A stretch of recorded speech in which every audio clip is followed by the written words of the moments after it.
Welcome to another exciting episode on Ben 10 What If. Today, we're exploring a captivating tale called What If Ben 10 Was Kevin 11 Instead. Before we begin, if you enjoy our content, please support us by liking this video and subscribing to our channel. It helps more than you know. And now, the story awaits. Chapter 1, The Outsider. Get your hands off my stuff. Kevin yanked his backpack away from the social worker, dark hair falling over his eyes. I packed it myself, don't need your help. Ms. Chen sighed, clipboard clutched to her chest. Kevin, I'm just trying to make sure you have everything you need for the summer. Whatever.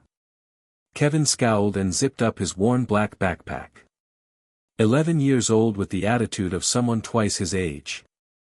3 foster homes in 2 years had taught him not to get comfortable anywhere. Your Uncle Max seems very excited about this road trip, she tried, her voice going all syrupy like adults did when they were trying to sell you on something awful. Kevin snorted. He's not even my real uncle. Mom's second cousin or something. He's family, Kevin. And after what happened at your last placement. Kevin's jaw tightened.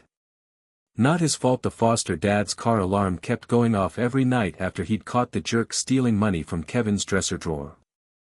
Nobody believed him, of course. They never did. 3 months in the rust bucket with strangers.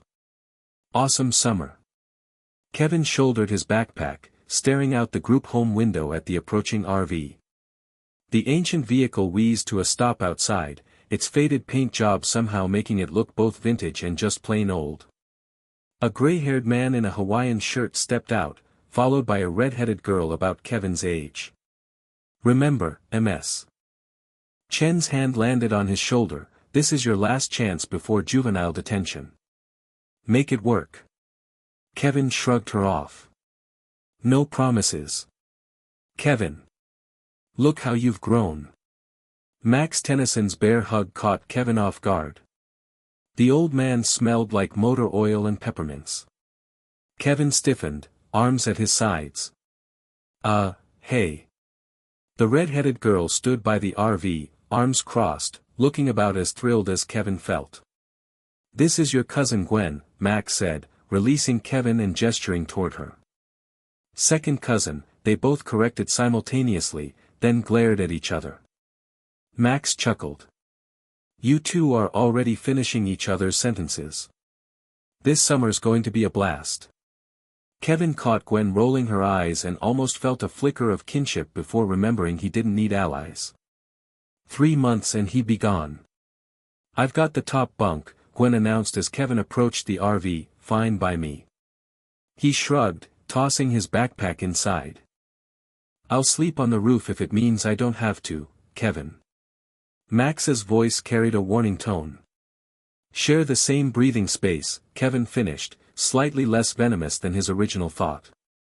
The inside of the rust bucket surprised Kevin.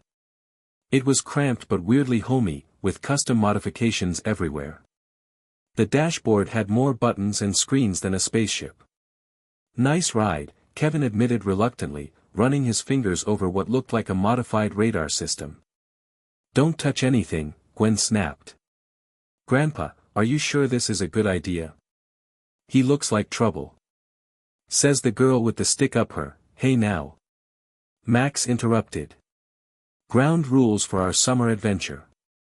1. We respect each other. 2. We look out for each other. 3. No complaining when I cook mealworms for dinner. Kevin and Gwen exchanged identical looks of disgust. He's joking, Gwen said uncertainly. Max just smiled and started the engine. Next stop, Shenandoah National Park. As the rust bucket pulled away, Kevin stared back at the group home, a strange feeling in his chest. Not quite relief, not quite fear. Something else. Like things were about to change forever. He had no idea how right he was. 3 days into the road trip, and Kevin wanted to throw himself from the moving vehicle. Gwen hadn't stopped reading or correcting his grammar or showing off how smart she was. Max kept trying to get Kevin to open up with fishing trips and hikes. I'm telling you, these night crawlers are the best bait in the state, Max explained, holding up a wriggling worm. Kevin stared at the fishing rod in his hands. Can't we just buy fish at a store like normal people? Where's the fun in that? Max cast his line into the lake. Your mom used to love fishing with me, you know. Kevin tensed. Don't talk about my mom. Max's smile faded. Kevin, I know things have been rough, you don't know anything. Kevin dropped the fishing rod and stood up. You think this little Brady Bunch camping trip changes anything? In September, I'm still the kid nobody wants. That's not true, Kevin. Your mother is gone. Kevin kicked at the dirt. And I'm stuck with Ms. Perfect over there who thinks I'm some kind of delinquent, and you pretending we're family. Max reached for his shoulder but Kevin jerked away. I'm going for a walk. Kevin stuffed his hands in his pockets. Be back by dinner, Max called after him. We're having my famous beetle burgers. Kevin gagged and walked faster. The forest around their campsite was thick with pine trees. Kevin kicked stones as he walked, imagining each one was the face of someone who'd let him down. His dad. His mom. Every foster parent. Stupid Summer. Stupid RV, stupid Gwen. The stone he kicked slammed into a tree with surprising force, leaving a dent in the bark. Kevin paused, looking at his hands. Sometimes when he got angry, weird things happened around him. Lights flickered. Electronics glitched. Ahead, the forest opened into a small clearing. Kevin spotted Gwen sitting on a fallen log, nose buried in a thick book. Great. He tried to back away quietly, but stepped on a twig that snapped like a gunshot. Gwen's head whipped around. Are you following me? As if I was avoiding you. Well, you're doing a terrible job. She closed her book. What do you want? Nothing from you. Kevin turned to leave. Wait. Gwen sighed. Grandpa says we should try to get along. Kevin scoffed. Why? So we can braid each other's hair and share secrets. Because we're stuck together all summer, doofus. She scooted over on the log. Sit if you want. Kevin hesitated, then shrugged and sat at the opposite end. What are you reading anyway? How to be a stuck-up know-it-all. It's about astronomy, actually. She held up the book. There's supposed to be a meteor shower tonight. Nerd alert. Says the guy who spent 2 hours taking apart and rebuilding Grandpa's radio yesterday. Kevin fought a smile. I made it better. You made it pick up alien frequencies or something. All it plays is static. Not my fault your grandpa has prehistoric tech. Kevin picked at the bark on the log. So, you're into space stuff. Gwen's face lit up. Yeah. I've been charting constellations since I was 7. Tonight's shower is supposed to be spectacular. Cool, I guess. Kevin spotted something yellow poking from her backpack. What's that? Gwen quickly shoved it deeper into her bag. Nothing. Didn't look like nothing. Kevin lunged across, grabbing at her backpack. Hey! Give it back. Gwen yanked it away, but not before Kevin spotted a yellow plush cat with a rainbow belly. Is that a lucky girl doll? Kevin started laughing. Oh man, you're into that kitty superhero show. Gwen's cheeks flamed red. Lucky girl is not kitty. She's smart and uses magic to solve problems instead of punching everything like dumb old Kangaroo Commando. I never said I liked Kangaroo Commando, Kevin shot back defensively, though the action figure was hidden at the bottom of his own backpack. Whatever. Gwen hugged her backpack to her chest. Just because I like astronomy doesn't mean I can't like other things too. Not everyone has to be one-dimensional, you know. Did you just call me one-dimensional? If the shoe fits. Gwen stood up, slinging her backpack over her shoulder. I'm going back to camp. Fine by me. Kevin crossed his arms. Tell your grandpa I'll be back when the bugs aren't on the menu. Gwen hesitated, looking like she might say something else, then turned and walked away. Kevin waited until she disappeared through the trees, then flopped back on the log with a groan. 3 more months of this. He'd never survive. By nightfall, Kevin's stomach overruled his disgust. He trudged back to camp, hoping Max had been joking about the beetles. The campfire cast orange light across the clearing. Max was setting out plates while Gwen arranged silverware. There he is. Max waved him over. Just in time. I made hot dogs. Kevin blinked in surprise. Normal hot dogs? Not like rattlesnake dogs or something? Max laughed. Just the regular kind tonight. Though if you're interested in expanding your palate. I'm good with regular, Kevin said quickly, dropping onto a camp chair. Gwen handed him a plate without looking at him. Kevin took it with a mumbled thanks. As they ate, Max told stories about his younger days that sounded too wild to be true. Road trips across the country, adventures in foreign lands, narrow escapes from danger. And that's how I ended up swimming across the Nile with nothing but a pocket knife and a pair of tube socks. Gwen giggled while Kevin tried not to look impressed. You expect us to believe you were chased by river pirates, he challenged. Whether you believe it or not, it happened. Max winked. I've got the scars to prove it. Kevin wanted to press for more details, but movement in the sky caught his attention. Look. Gwen pointed upward, excitement in her voice. It's starting. The night sky came alive with streaks of light. Not just 1 or 2 shooting stars, but dozens, cutting bright paths across the darkness. Wow, Kevin whispered despite himself. The Perseid meteor shower, Max said. One of nature's best light shows. They sat in silence for a few minutes, watching the cosmic display. For a moment, Kevin forgot to be angry at the world. Then Gwen gasped. That one's huge. A particularly bright meteor blazed across the sky, bigger and slower than the others. But instead of fading, it grew larger, its trajectory changing. Should it be doing that? Kevin asked. The meteor's path curved downward, directly toward their area of the forest. It disappeared behind the tree line with a distant boom that shook the ground. What was that? Gwen clutched her chair. Max stood, suddenly alert in a way that seemed out of character for a retired plumber. Stay here, both of you. No way. Kevin was already on his feet. Something just crashed in the forest. I want to see. Me too, Gwen added, surprising Kevin. Max looked torn. It could be dangerous. Probably just a small meteorite, but nothing, Kevin said. It landed right over there. If you don't take us, I'm going anyway. Max's expression hardened. Kevin, this isn't a game. Come on, Grandpa, Gwen pleaded. It might be the scientific opportunity of a lifetime. Max sighed.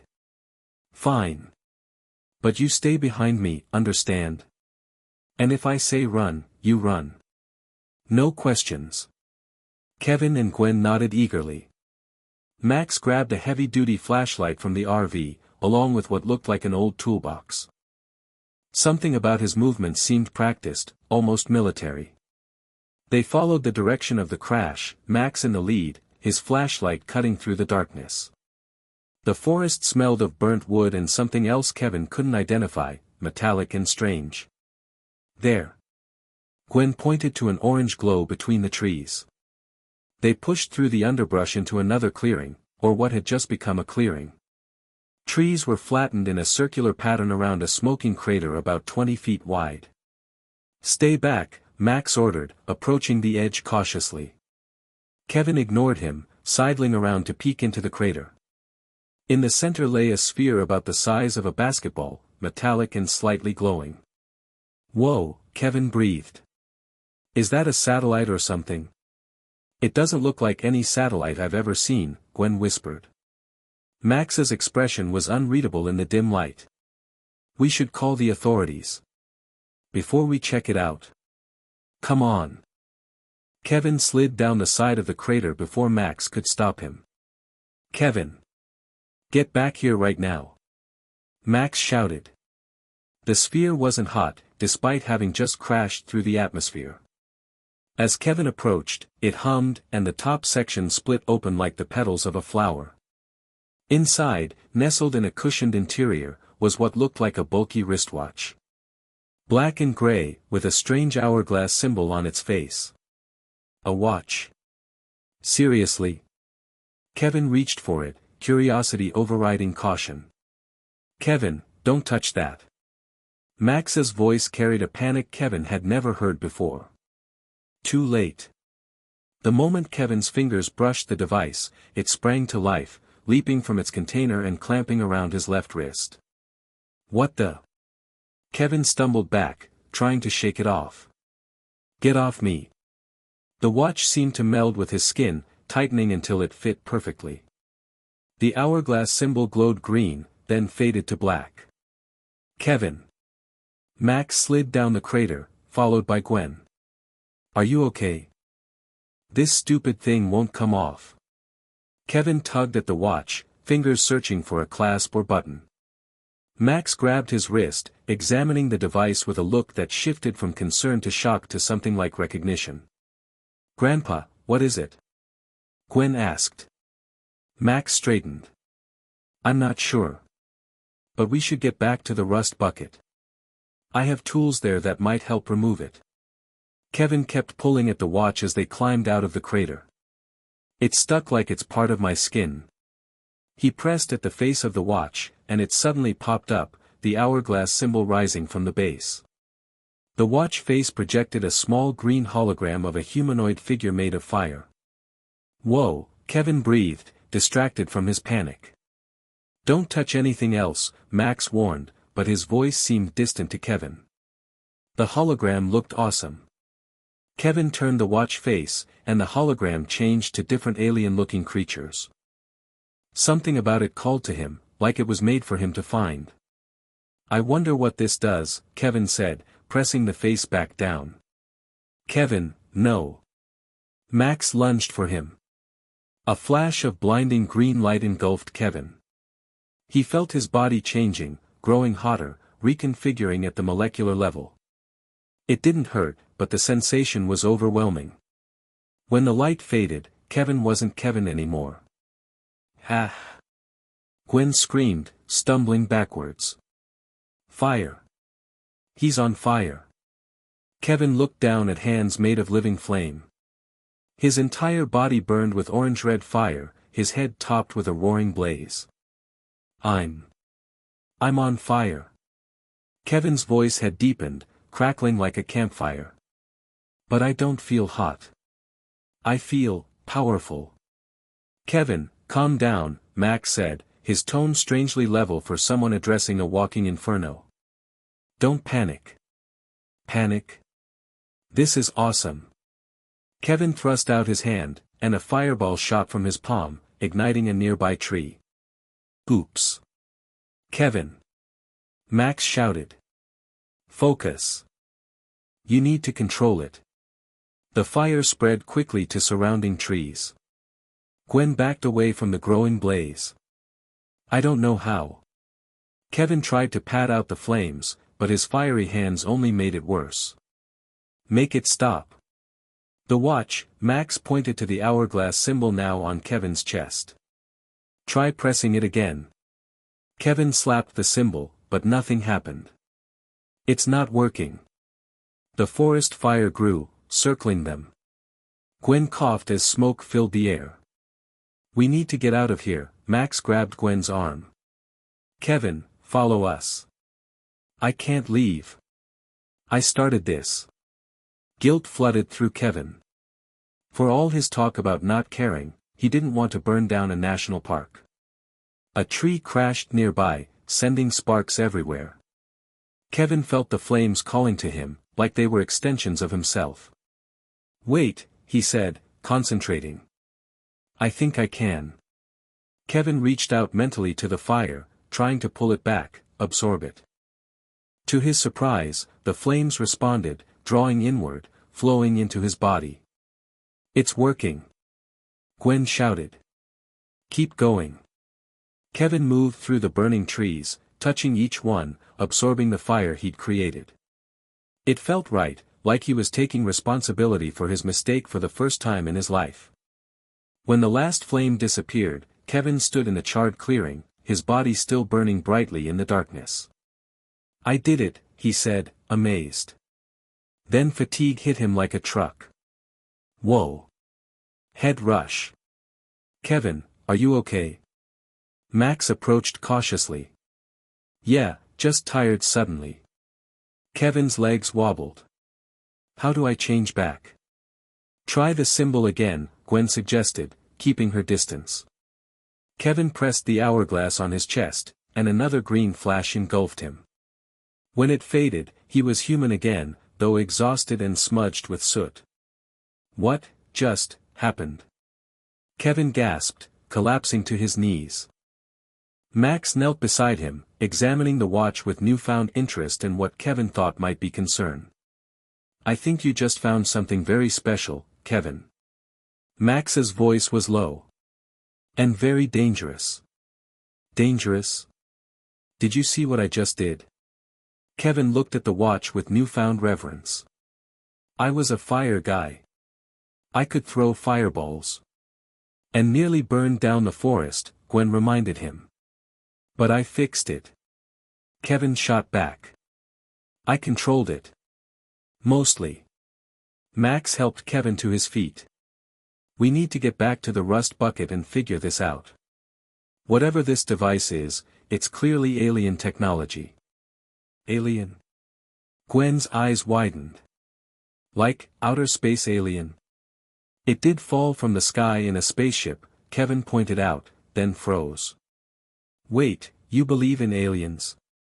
Max's expression was unreadable. There's a lot in this universe we don't understand. For now, let's focus on that watch. As they walked back to camp, Kevin kept staring at the device on his wrist. It looked dormant now, like a normal watch except for its unusual design.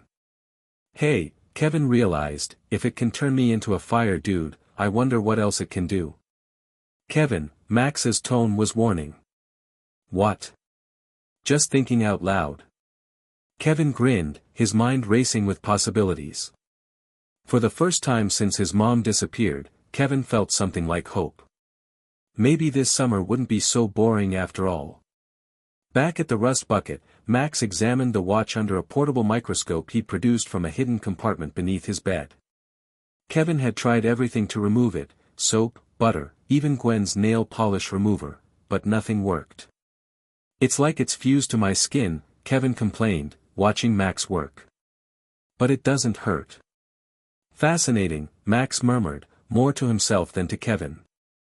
The integration is complete. Biomechanical interface unlike anything I've seen. Kevin and Gwen exchanged glances. Grandpa? Gwen raised an eyebrow. How do you know about biomechanical interfaces? Max straightened too quickly. What? Oh, just something I read in a magazine once. Popular Science has some interesting articles. Kevin wasn't buying it. You seem to know a lot about alien stuff for a plumber. Former plumber, Max corrected, closing his toolkit. And at my age, you pick up all sorts of random knowledge. Kevin decided to let it slide for now.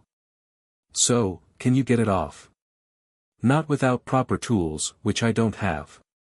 Max sat back. For now, it seems you're stuck with it, Kevin. Fine by me. Kevin admired the watch. So how do I make it work again? I want to try the other aliens. Other aliens? Gwen repeated. Yeah, before I turned into Fireblast, Heat Blast, Max corrected automatically, then caught himself. I mean, if we're naming it, Heat Blast seems more accurate. Kevin narrowed his eyes. Right. Anyway, before I turned into Heat Blast, I saw holograms of different aliens. There were a bunch of them. How many? Max asked too casually.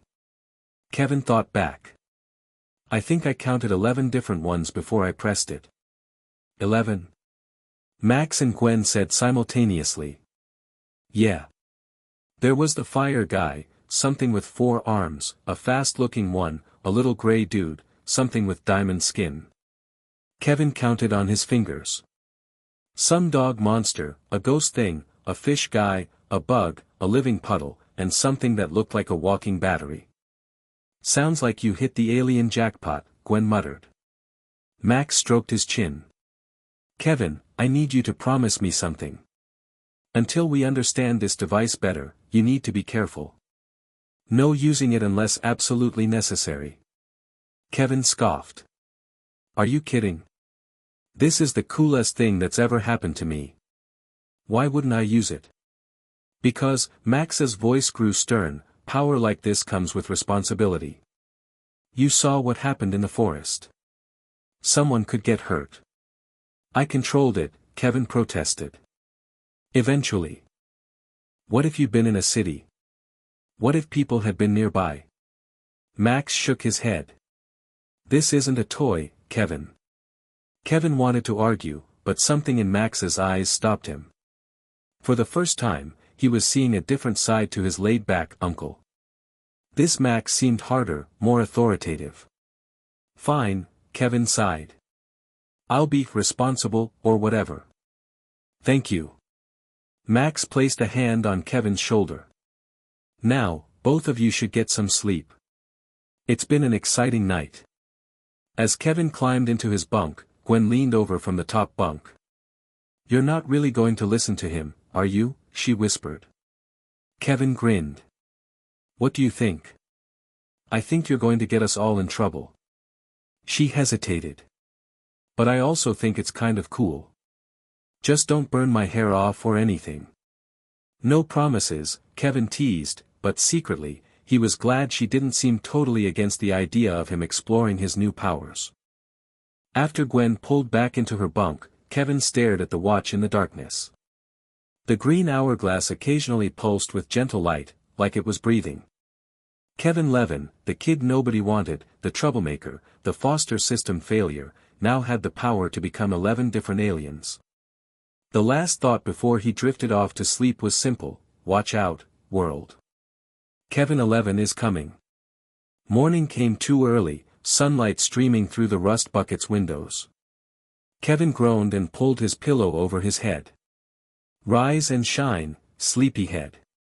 Max's voice boomed through the RV. Breakfast is ready. Kevin sniffed the air cautiously. Please tell me it's normal breakfast food. Depends on your definition of normal, Gwen said, already dressed and sitting at the table. Grandpa made his famous breakfast surprise. Kevin peered at the greenish-brown lumps on Gwen's plate. What's the surprise? That it's poisonous. Max laughed, serving Kevin a heaping portion. It's a family recipe. Grubs and grits with a special sauce. Grubs? Like bugs? Kevin pushed the plate away. No way. High in protein, Max said cheerfully. You'll need your strength if you're going to learn to control that watch. Kevin perked up. So we are going to test it out. Max nodded reluctantly. I've been thinking about it, and you're right. The best way to understand it is to practice with it. But, he held up a finger, we do it my way. Safely, away from people, with clear rules. Yes. Kevin pumped his fist. When do we start? After breakfast, Max pushed the plate back toward Kevin. Kevin stared at the wriggling food, then at the watch on his wrist. With a sigh, he picked up his fork. The things I do for superpowers. Gwen snickered as he gagged down the first bite. After breakfast, which Kevin mostly fed to nearby chipmunks when Max wasn't looking, they hiked deep into the forest, finding a secluded meadow far from hiking trails or campgrounds. All right, Max said, setting down a duffel bag Kevin hadn't noticed him packing. Let's see how this works. Try activating it again. Kevin twisted the watch face like he had the night before. It popped up, projecting the same fire alien hologram. Cool, so it remembers the last one I used. Kevin turned the dial, cycling through the alien silhouettes. Look at this one. He stopped on a muscular four-armed figure. Remember, Max cautioned, each form will have different abilities and limitations. Take it slow. Kevin nodded impatiently, then slammed the watch face down. Green light enveloped him, and he felt his body stretching, growing, muscles expanding to impossible size. When the light faded, Kevin stood 9 feet tall, red-skinned, with 4 massive arms and bulging muscles. Oh yeah. Kevin's voice boomed across the meadow. This is what I'm talking about. Gwen covered her ears. Indoor voice, muscle head. Kevin flexed his 4 arms. Check me out. I could bench press a truck. He stomped over to a fallen tree, hefting it easily with 2 hands. This thing weighs nothing. He tossed it one-handed across the clearing. Careful. Max called as the tree crashed into the underbrush. That's more than enough strength to hurt someone. Kevin ignored him, jumping 30 feet into the air with a single bound, landing with a ground-shaking thud. This is the best thing ever. What are you calling this one? Gwen asked, reluctantly impressed. Kevin struck a bodybuilder pose. 4 arms. Because, you know. Original, Gwen rolled her eyes. Alright, 4 arms, Max said. Let's test your limits. See that boulder over there? Kevin spotted the car-sized rock and grinned with all 4 of his arms. On it. He charged across the clearing, slamming all 4 fists into the boulder. It cracked down the middle, then shattered into rubble. Too easy. Kevin laughed. What else you got? For the next 20 minutes, Max put Kevin through a series of strength tests. He uprooted trees, threw rocks like they were baseballs, and even managed to leave foot-shaped craters by jumping. This is incredible, Gwen admitted, recording everything in a notebook she'd brought along. Each alien must adapt your human DNA to match its species' characteristics. Nerd talk, Kevin teased, though secretly he was curious about how it worked too.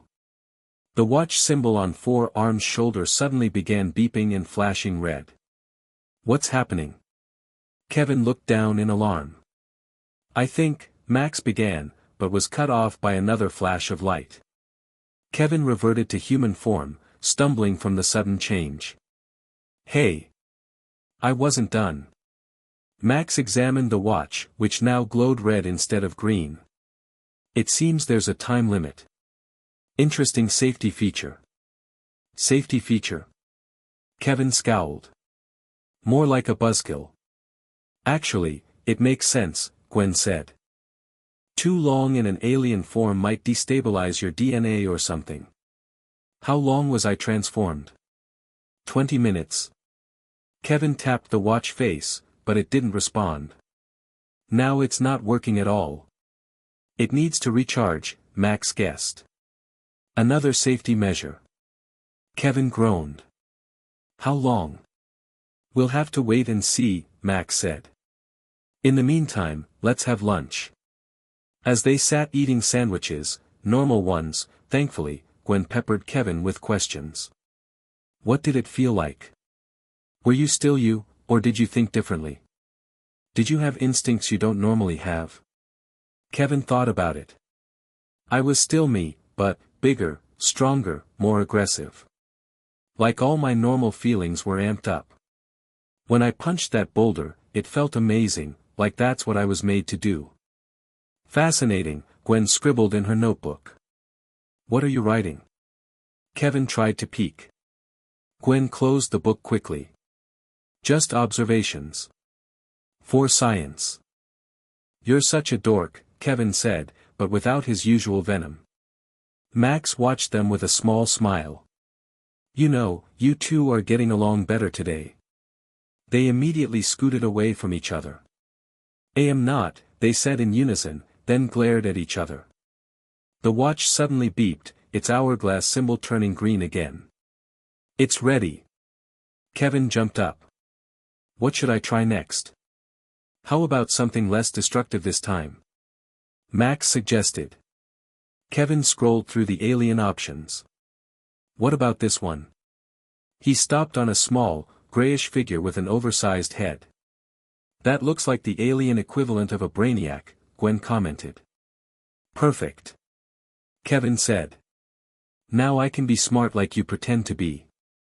Before Gwen could retort, Kevin pressed the watch face. The green light transformed him into a 6-inch tall gray alien with bulbous green eyes and a weirdly large head. Whoa! Kevin's voice was high-pitched and rapid. This is suboptimal. My physical capabilities have been severely compromised. He blinked in surprise at his own words. Did I just say, suboptimal? My vocabulary appears to have been significantly enhanced along with my cognitive functions. Gwen burst out laughing. You sound like a talking dictionary. Fascinating, Max leaned in to examine tiny Kevin. Your brain mass relative to body size must be enormous.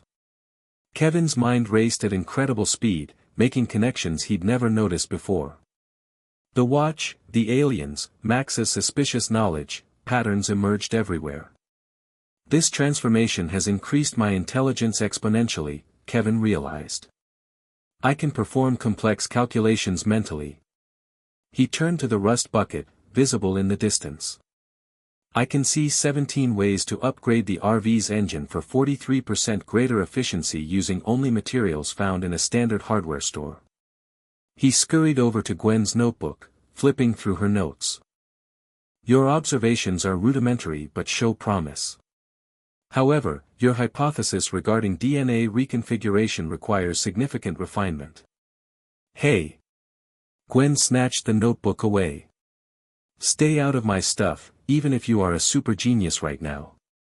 Kevin's enhanced brain focused on the watch. The device appears to be of non-terrestrial origin, utilizing technology far beyond current human capabilities. It contains genetic samples from 11 distinct extraterrestrial species, allowing the user to transform. He stopped, staring at Max. You've seen technology like this before, haven't you? Your familiarity with alien physiology and biomechanical interfaces suggests prior experience with extraterrestrial entities or artifacts. Max's expression tightened. Kevin, your tool collection includes modified equipment that no ordinary plumber would possess. The rust bucket contains hidden compartments and defensive capabilities consistent with a covert operations vehicle, not a recreational one. Kevin's tiny gray hands gesticulated wildly. The logical conclusion is that you were involved in some form of extraterrestrial research or contact, possibly through a classified government program. That's enough, Kevin, Max said firmly. Is he right? Gwen looked at her grandfather with new eyes. Max sighed. This isn't the time for. The watch symbol on Kevin's back began beeping red again. Another flash, and he returned to human form, the superintelligence fading. Kevin blinked, feeling like he'd just come down from a sugar rush. Whoa. Brain freeze. What do you remember? Max asked cautiously. Everything. Kevin narrowed his eyes. You're hiding something big, aren't you? Max looked between Kevin and Gwen, their expectant faces waiting for answers. He seemed to reach a decision. There are things I can tell you, and things I can't. Not yet. Max sat down on a tree stump. Yes, I've had experiences that prepared me to recognize alien technology. No, I wasn't just a plumber. I knew it. Kevin pointed accusingly. Who are you really? I'm still your grandpa Max, he told Gwen, then turned to Kevin. And I'm still your uncle. But in my younger days, I was part of an organization called the Plumbers. Wait, Gwen frowned. You really were a plumber? Max smiled wryly. Not the kind that fixes toilets. The Plumbers were a secret organization that dealt with extraterrestrial threats to Earth. We were peacekeepers, enforcers, diplomats when needed. Kevin's jaw dropped. You were like, a space cop. Something like that, Max nodded. I retired years ago, before either of you were born. So all those crazy stories. Gwen began. Most of them were true, Max confirmed. Though I changed the details. Kevin processed this. So when I found this watch, I recognized it as alien tech, yes. But I've never seen anything exactly like it before. Max looked at the watch with concern. Which means someone may come looking for it. A chill ran down Kevin's spine. Looking for it? Like, to take it back. Possibly. Max stood up. Which is why we need to be careful. That watch is powerful, Kevin. It could be dangerous in the wrong hands. Are my hands the wrong hands? Kevin asked, suddenly unsure. His whole life, people had told him he was bad news, a troublemaker, a lost cause. Max placed a hand on his shoulder. That's up to you to decide. Power doesn't make someone good or bad, Kevin. It's how they use it. Kevin looked down at the watch, feeling its weight, not physically, but the responsibility it represented. So what now? Gwen asked. Now, Max said, we keep practicing with the watch, learn its capabilities, and stay alert. And maybe, he smiled, we still try to have a normal summer vacation when we can. Kevin snorted. Normal went out the window when I turned into a living torch. Speaking of which, Gwen nudged him, what are you going to call that little gray alien? Kevin thought about it. How about gray matter? Fitting, Max nodded. Now, who wants to try out the fishing spot I found yesterday? No alien powers needed. As they packed up and headed back toward camp, Kevin kept glancing at the watch. 11 aliens. 11 different powers. A device that aliens might come looking for. For a kid who'd spent his life feeling unwanted, he suddenly felt very wanted indeed, just not in a good way. But for once, he wasn't alone. He had Gwen, annoying as she was. And he had Max, not just a washed-up plumber, but a former alien-fighting badass. Maybe, just maybe, he'd found something like a real family. Not that he'd admit it out loud. 3 days and 5 alien forms later, Kevin was getting the hang of the watch, mostly. There had been a few mishaps, a mall evacuation when he'd accidentally triggered Stinkfly's odor glands, a small flood at a public pool when Ripjaws needed water to breathe, and the destruction of Max's favorite fishing rod when Diamondhead's crystal spikes manifested unexpectedly. But overall, Kevin was learning control, and more importantly, having the time of his life. Catch me if you can, dweeb. Kevin shouted, racing around their new campsite as XLR-8, a blue-skinned velociraptor-like alien that moved faster than the human I could track. No fair using aliens to win tag. Gwen complained, spinning in circles trying to spot him. Kevin skidded to a stop beside her. Who says I'm playing fair? He tapped her shoulder and zoomed away before she could react. Kevin. Max called from the rust bucket. Time to power down. Dinner in 5 minutes. With a sigh, Kevin slapped the Omnitrix symbol on his chest, reverting to human form. The past few days had been the best of his life. People looked at him differently now, not as a troublemaker, but as someone special. Even if Max insisted they keep the alien transformation secret, Kevin had, accidentally, let a few people glimpse his heroics. Just yesterday, he'd used Diamondhead to stop a runaway bus by creating a crystal ramp when the brakes failed. The local newspaper ran a story about the Crystal Hero, and Kevin had secretly cut out the article and hidden it in his backpack. What's for dinner? Kevin asked, flopping into a chair next to the fire pit. Mealworm spaghetti, Max answered cheerfully. Kevin and Gwen exchanged disgusted looks. Despite their differences, they'd bonded over surviving Max's cooking. Actually, Max continued, I thought we'd try the new burger joint in town. My treat. Real food? Kevin perked up. What's the catch? No catch. You've both been working hard. You've earned it. Max glanced at Kevin. And you haven't caused any major disasters in almost 48 hours. That's progress. Kevin rolled his eyes but couldn't suppress a smile. It felt good to be praised, even sarcastically. No foster parent had ever acknowledged his progress before, just his failures. As they piled into the rust bucket, Kevin noticed a black van parked on the road near their campsite. Hey, has that van been there all day? He asked, pointing. Max tensed slightly, following Kevin's gaze. I don't think so. Probably just hikers, Gwen shrugged. Kevin wasn't convinced. It doesn't look like a hiker's van. No camping stickers or anything. Let's check it out on the way back, Max suggested, starting the RV right now. Burgers are calling our names. As they pulled away, Kevin spotted movement near the van, a figure in a dark suit raising what looked like binoculars. A chill ran up his spine, but he didn't mention it to the others. No sense ruining dinner over what could be nothing. The burger joint was a typical small-town diner with neon signs and vinyl booths. Kevin ordered the largest combo on the menu, suddenly ravenous. Transforming must burn a lot of calories, Gwen remarked as Kevin demolished his third burger. Everything feels more intense now, Kevin admitted between bites. Hunger, energy, emotions, it's like the watch cranked everything up to 11. Max looked thoughtful. The device is interfacing with your human DNA.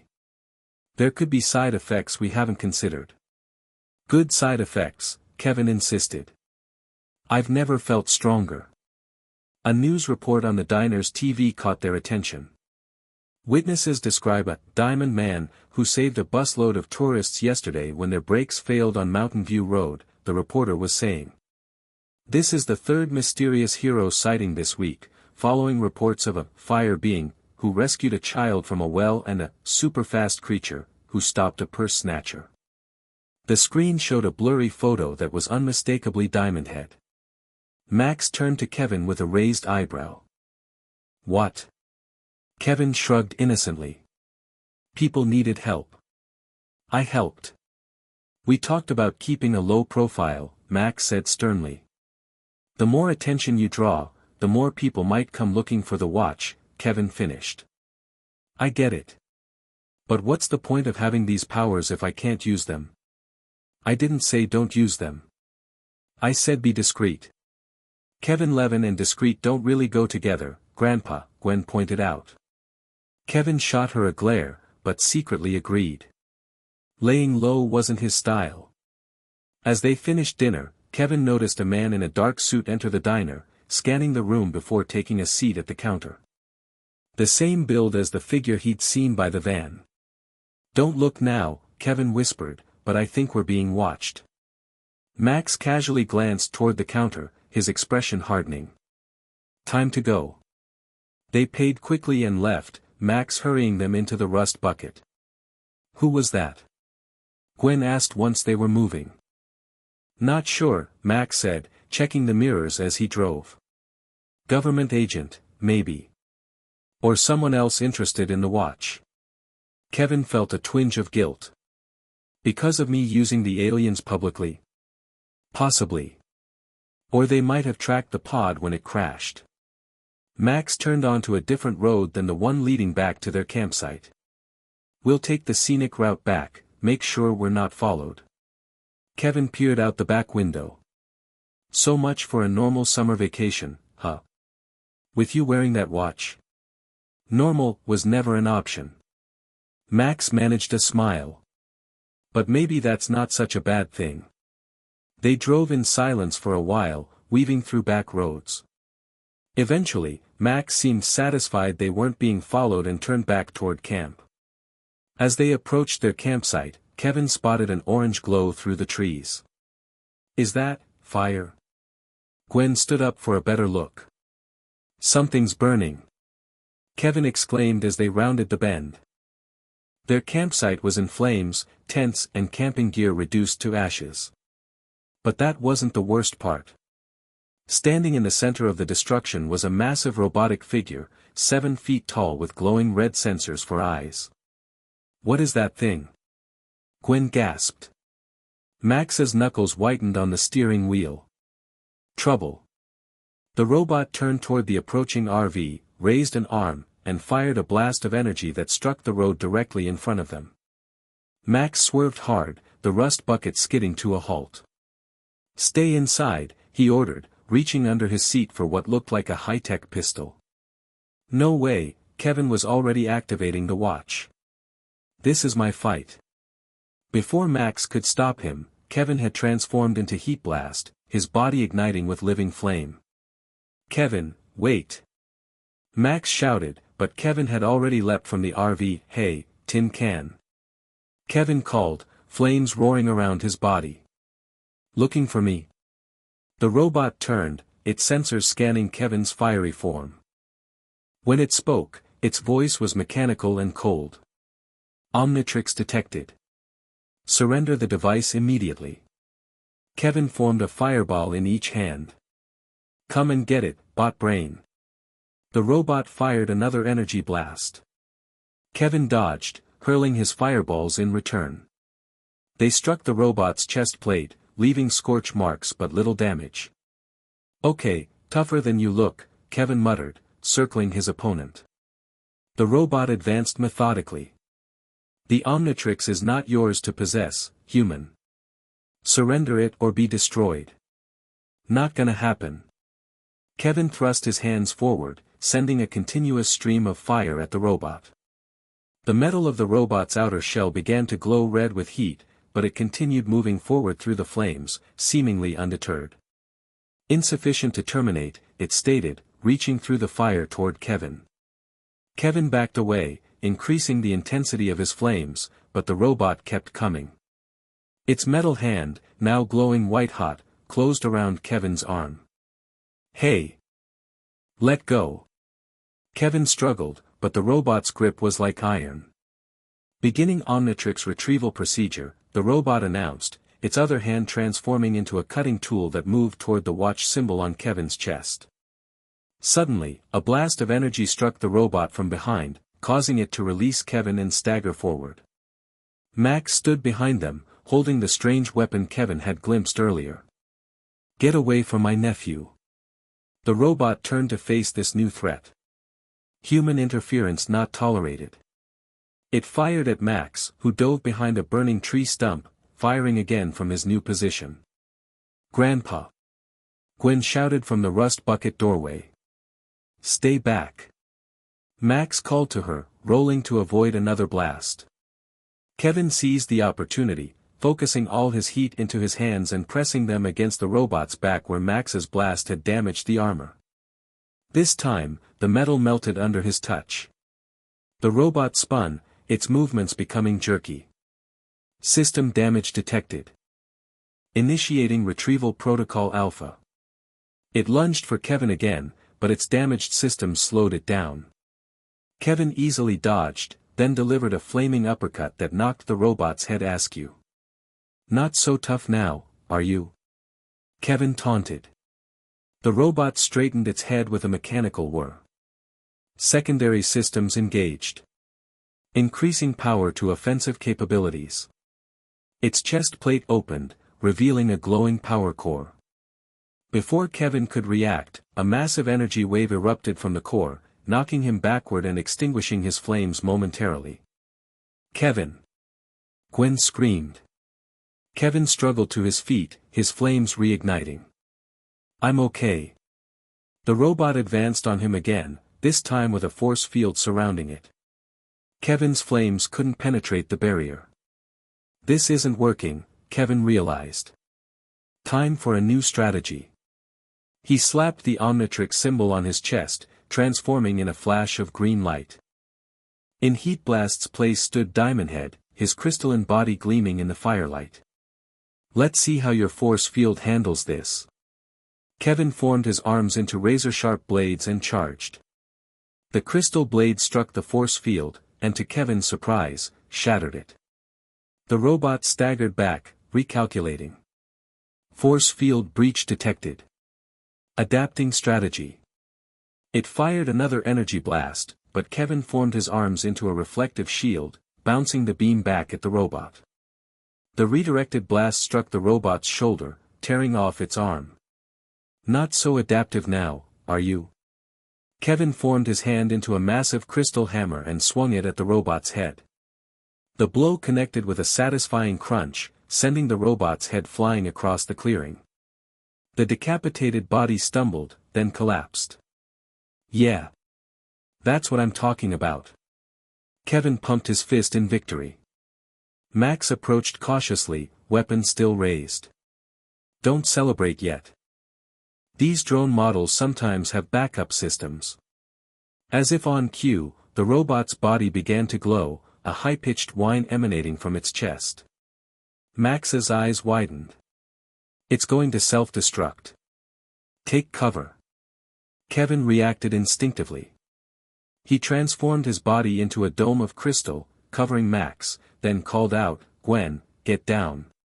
The explosion ripped through the clearing, the force of it cracking Kevin's crystal form.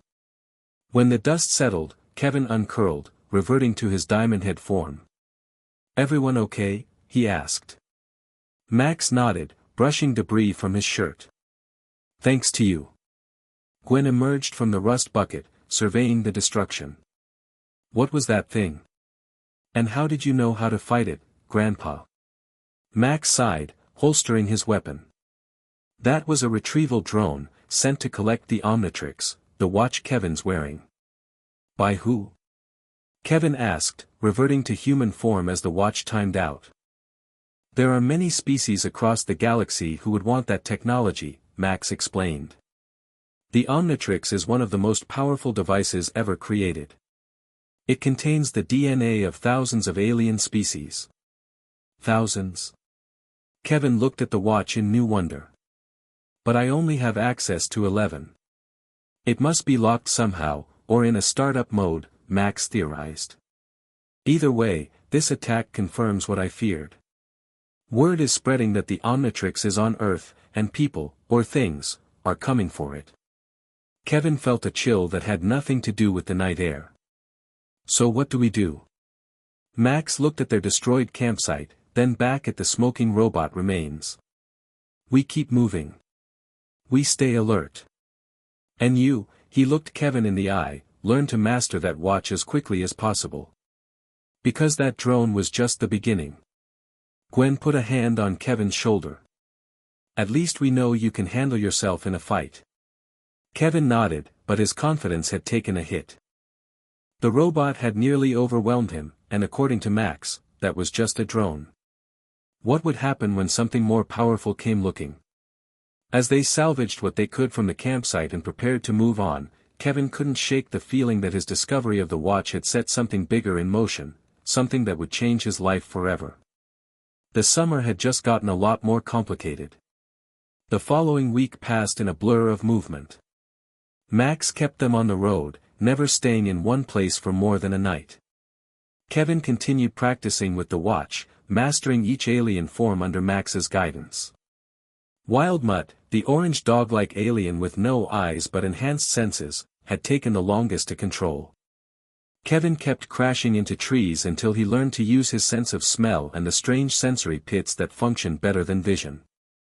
Upgrade, the liquid metal technological alien, was his new favorite. Merging with machines felt incredible, like he was everywhere and nowhere at once, his consciousness spreading through circuits and wires. Only Ghost Freak, the spectral alien with a single eye and clawed hands, made Kevin uneasy. Each time he used that form, he felt something watching him from inside his own mind. They were parked at a truck stop outside of Denver when the Rust Bucket's communication system, which Kevin now knew was far more advanced than a standard RV radio, picked up an emergency broadcast. "Attention all units. We have a hostage situation at Denver First National Bank. Armed suspects, at least 10 civilians inside. SWAT is en route." Max changed the channel, but Kevin had already heard enough. "We need to help," he said, reaching for the watch. "Kevin," Max warned, "this isn't some robot in the woods. This is a delicate situation with innocent lives at stake. Exactly why they need me. Kevin argued. I can go in as Ghost Freak, invisible, intangible. I can disarm the robbers before anyone gets hurt. Or you could make things worse, Max countered. These are desperate people with guns, not aliens or robots. So we just let people get hurt when I could stop it? Kevin shook his head. That's not right, and you know it. Max and Gwen exchanged glances. You really think you can help without being seen? Max asked finally. Kevin nodded. Ghost Freak can phase through walls, turn invisible. In and out, no one will know I was there. Except the robbers who suddenly find their guns flying out of their hands, Gwen pointed out. Better than bullets flying, Kevin retorted. Max thought for a moment, then nodded. All right. But we do this my way. I'll drive us close, but you wait for my signal. And at the first sign of trouble beyond your control, you get out of there. Understand? Got it, Kevin agreed, activating the watch and selecting Ghost Freak's silhouette. In a flash of green light, he transformed into the ghostly alien, a pale, wispy form with black lines crisscrossing its body, clawed hands, and a single eye. I still think this form is creepy, Gwen remarked, shivering slightly. Kevin's voice emerged as a raspy whisper. That's the point. I'll scare those robbers so bad they'll beg the cops to arrest them. No scaring, Max said firmly. Get in, disarm them, get out. The police handle the rest. Fine, fine, Kevin sighed, his spectral form floating above the RV floor. Let's go save some hostages. 20 minutes later, they were parked a block from the bank. Police cars had formed a perimeter, and officers with megaphones were trying to negotiate with the robbers inside. I count 4 hostiles through the thermal scanner, Max said, using yet another device Kevin hadn't known the rust bucket contained. 12 hostages. 2 robbers in the main lobby, one by the vault, one watching the back entrance. How do I get in without the cops seeing me? Kevin asked. Go invisible, slip through their lines, and enter through the roof, Max suggested.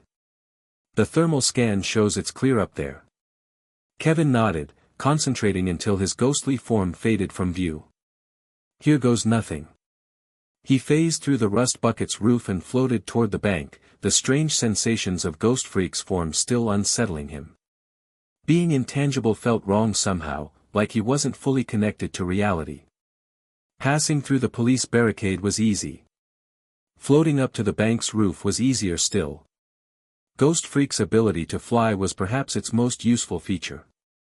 Kevin phased through the roof, entering the bank's upper level. From his vantage point, he could see everything, the terrified hostages huddled on the floor, the masked robbers with automatic weapons pacing nervously, the duffel bags half filled with cash. Remember, disarm only, Kevin whispered to himself, floating down toward the closest robber. He remained invisible, hovering just behind the man. In one swift motion, Kevin made his hands tangible and grabbed the gun, yanking it from the robber's grasp. What the? The man spun around, finding nothing. The gun seemingly floated in midair for a moment before Kevin tossed it across the room, far from any of the robber's reach. We've got a problem, the disarmed robber shouted to his companions. Something just took my gun. What are you talking about? The leader, positioned near the hostages, raised his weapon. Stop messing around. Kevin floated toward him next, planning the same move. But as he approached, something strange happened. A voice echoed in his mind, not his own, but coming from somewhere within Ghost Freak's consciousness. Freedom, so close. Kevin faltered, momentarily losing concentration. His invisibility flickered, giving the lead robber a glimpse of a ghostly form advancing toward him. What the hell is that? The man opened fire in panic. Bullets passed harmlessly through Kevin's intangible form, but they ricocheted around the bank, sending hostages screaming to the floor. Stop shooting, you idiot, another robber shouted. You'll hit the hostages. Kevin shook off the strange voice and focused on the task. He turned tangible just long enough to wrench the leader's gun away, tossing it aside like the first one. "Show yourself," the leader demanded, pulling a knife from his boot. Kevin decided to change tactics. Remaining invisible would only cause more panic. He allowed himself to become visible, floating several feet off the ground, his ghostly form eerily illuminated. "Your weapons are useless against me," Kevin rasped, trying to sound as otherworldly as possible. "Surrender, and no one gets hurt." The robbers stared in horror at the floating specter. One dropped his gun voluntarily, backing away. What are you?" he stammered. "Your worst nightmare," Kevin replied, mentally rolling his eyes at the cliché but enjoying the effect. The leader, however, wasn't so easily intimidated. He lunged forward, slashing with his knife at a female hostage's throat. "Back off, ghost, or she dies." Kevin reacted instinctively. He phased into the robber's body, possessing him, an ability he hadn't known Ghost Freak had. Inside the man's mind, Kevin felt a rush of thoughts and emotions, fear, anger, desperation, before asserting control. Using the robber's own hands, Kevin released the hostage and threw the knife away. "Run," he said through the robber's mouth, his voice overlaid with an eerie echo. "All of you, get out now." The hostages didn't need to be told twice. They scrambled for the exits while the other robbers stared in confusion at their leader. "Boss, what are you doing?" one asked. Kevin forced the possessed robber to lie face down on the ground. "I surrender," he said. "And so do all of you, if you know what's good for you." Something shifted in his consciousness, the same presence he'd felt before, pushing against his control, trying to take over not just the robber, but Kevin himself. "My turn." The voice whispered in his mind. Kevin felt Ghost Freak's form trying to assert dominance over his human consciousness. With a jolt of panic, he released his possession of the robber and phased out of his body. The leader collapsed, unconscious from the mental strain. The remaining robbers, seeing their hostages escaping and their leader down, threw down their weapons as police stormed the building. Kevin floated up to the ceiling, fighting for control of his own mind. The presence in Ghost Freak was growing stronger, hungrier. "The body is mine," it hissed within him. "No way." Kevin concentrated on the Omnitrix symbol, slapping it with all his mental strength. Green light flashed, and Kevin transformed into XLR-8 instead, the speedy alien form replacing the ghostly one. The presence vanished instantly, leaving Kevin gasping with relief. Using XLR-8's incredible speed, Kevin zoomed out of the bank unseen, racing back to the rust bucket in seconds. "Kevin!" Gwen exclaimed as he phased through the door, reverting to human form. "What happened?" "We saw the hostages escaping on the news." Kevin collapsed into a seat, his hands shaking slightly. "Mission accomplished. Robbers disarmed, hostages saved." Max studied his face. "Something else happened." Kevin hesitated, then nodded. "Ghost Freak, there's something wrong with that alien. It tried to take control of me. Like there's another consciousness inside it." Max's expression grew grave. "I was afraid of something like this. The Omnitrix doesn't just copy DNA, it preserves the essence of each species. Some aliens might have stronger consciousness patterns than others." "You mean I've got an alien ghost trying to possess me?" Kevin stared at the watch in horror. "It's possible this particular transformation is more than just a new form," Max theorized. "It might contain an imprint of the original being." "Great. So I should just never use Ghost Freak again." "For now, that might be wise," Max agreed. "At least until we understand more about the Omnitrix." Kevin nodded, a cold feeling settling in his stomach. The watch, which had seemed like the best thing to ever happen to him, suddenly felt dangerous in a new way. Not just because others wanted it, but because of what might be lurking inside it. "The news is calling it a paranormal intervention," Gwen reported, watching the small TV in the RV. "They're saying a ghost saved the hostages." Better than them knowing the truth, Max said. The last thing we need is people connecting this to the other alien sightings. Kevin barely heard them, still processing what had happened. Something had tried to take control of him from inside the watch. What else might be hiding in there? And what would happen if he lost control completely? As Max started the rust bucket and pulled away from the scene, Kevin stared out the window at the bank, now swarming with police and reporters. He had saved lives today. That was something, right?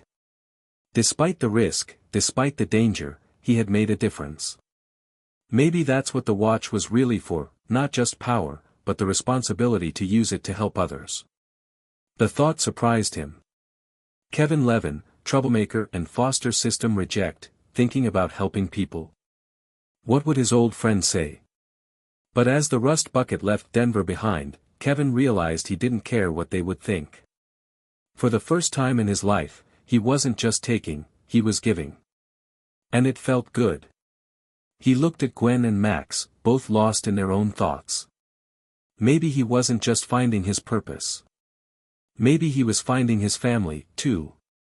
Chapter 2, Power Play. Dude, check this out. Kevin crouched behind a convenience store dumpster, the Omnitrix glowing green on his wrist. 2 weeks had passed since the bank incident, and he'd managed to avoid using Ghost Freak. The other 10 aliens, though. Fair game. I don't think this is what Grandpa meant by practice, Gwen whispered, reluctantly serving as lookout. Kevin just grinned. He said I needed to master my powers. This is mastering. Before Gwen could object further, Kevin activated the watch, scrolling to upgrade silhouette. In a flash of green light, his body transformed into the liquid metal alien, sleek black with luminescent green circuitry patterns running across his surface. Be right back. Kevin slipped under the door as a puddle of techno-organic goo, leaving Gwen nervously checking for witnesses.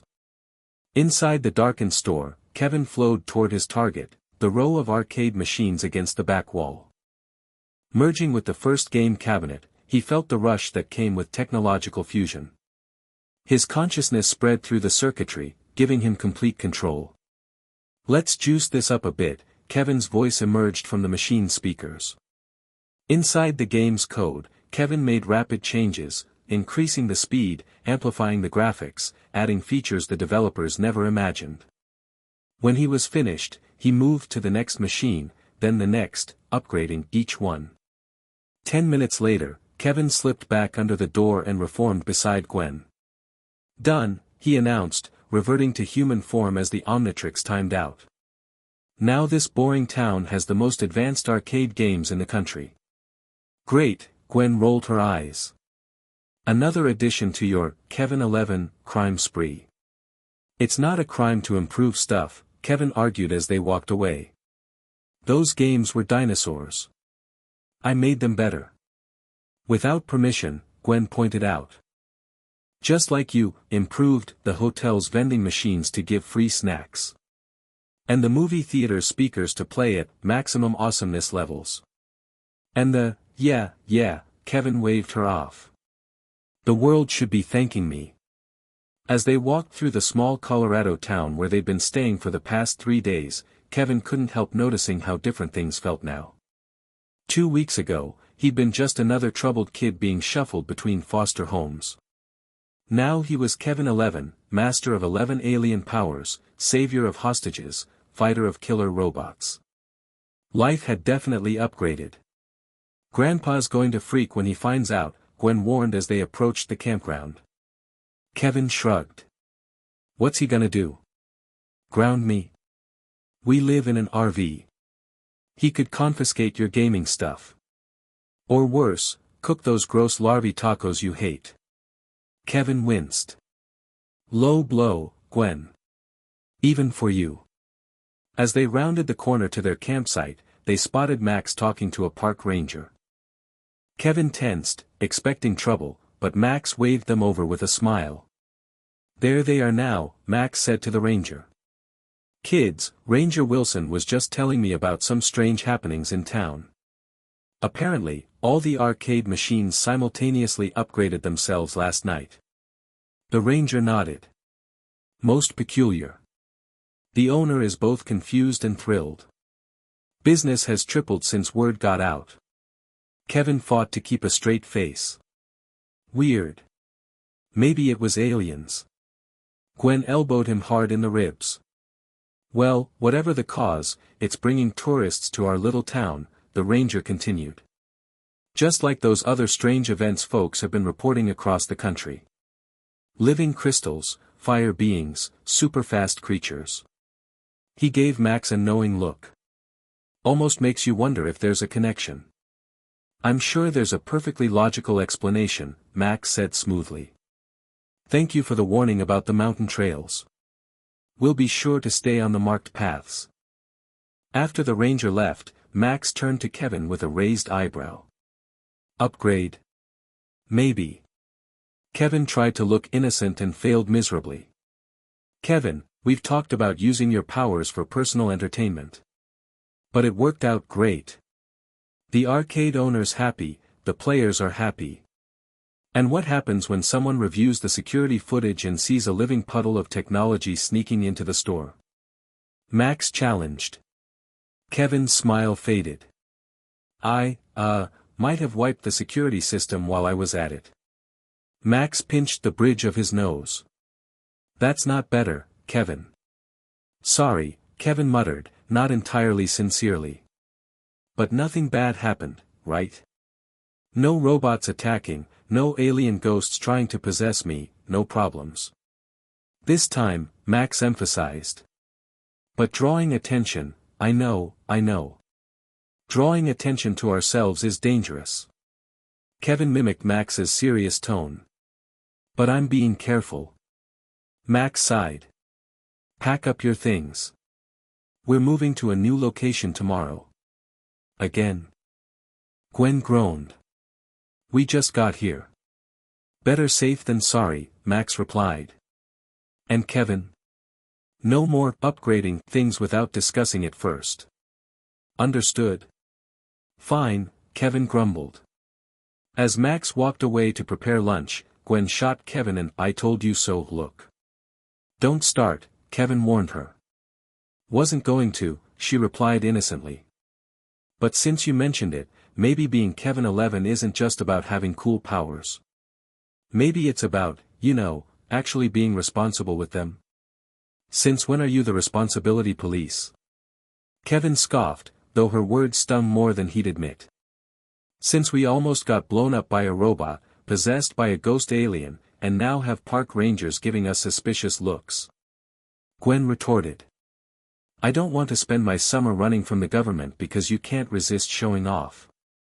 Kevin was about to fire back when he noticed a kid watching them from behind a nearby tree. About his age, brown hair, green eyes, intently focused on their argument. We've got an audience, Kevin muttered, nodding toward the tree. Gwen glanced over. Hey. Can we help you with something? The kid stepped into view, looking embarrassed at being caught. Sorry. I thought I recognized you guys from somewhere. There was something familiar about him that Kevin couldn't place. You camping here too? Yeah, with my parents. The kid approached, glancing at Kevin's wrist where the Omnitrix sat disguised as a bulky watch. I'm Ben. Ben Tennyson. Gwen's eyes widened. Tennyson. Are you related to, you're our cousin, Kevin blurted out, suddenly placing the resemblance. He'd seen photos of a younger Ben in Max's wallet. Ben looked surprised. Cousin. Wait, are you guys with Grandpa Max? He's my grandpa, Gwen confirmed. And Kevin's, complicated. Second cousin once removed or something, Kevin explained, extending his hand. Kevin Levin. Ben shook it, his eyes still drawn to the watch. Cool watch. Kevin instinctively covered the Omnitrix with his other hand.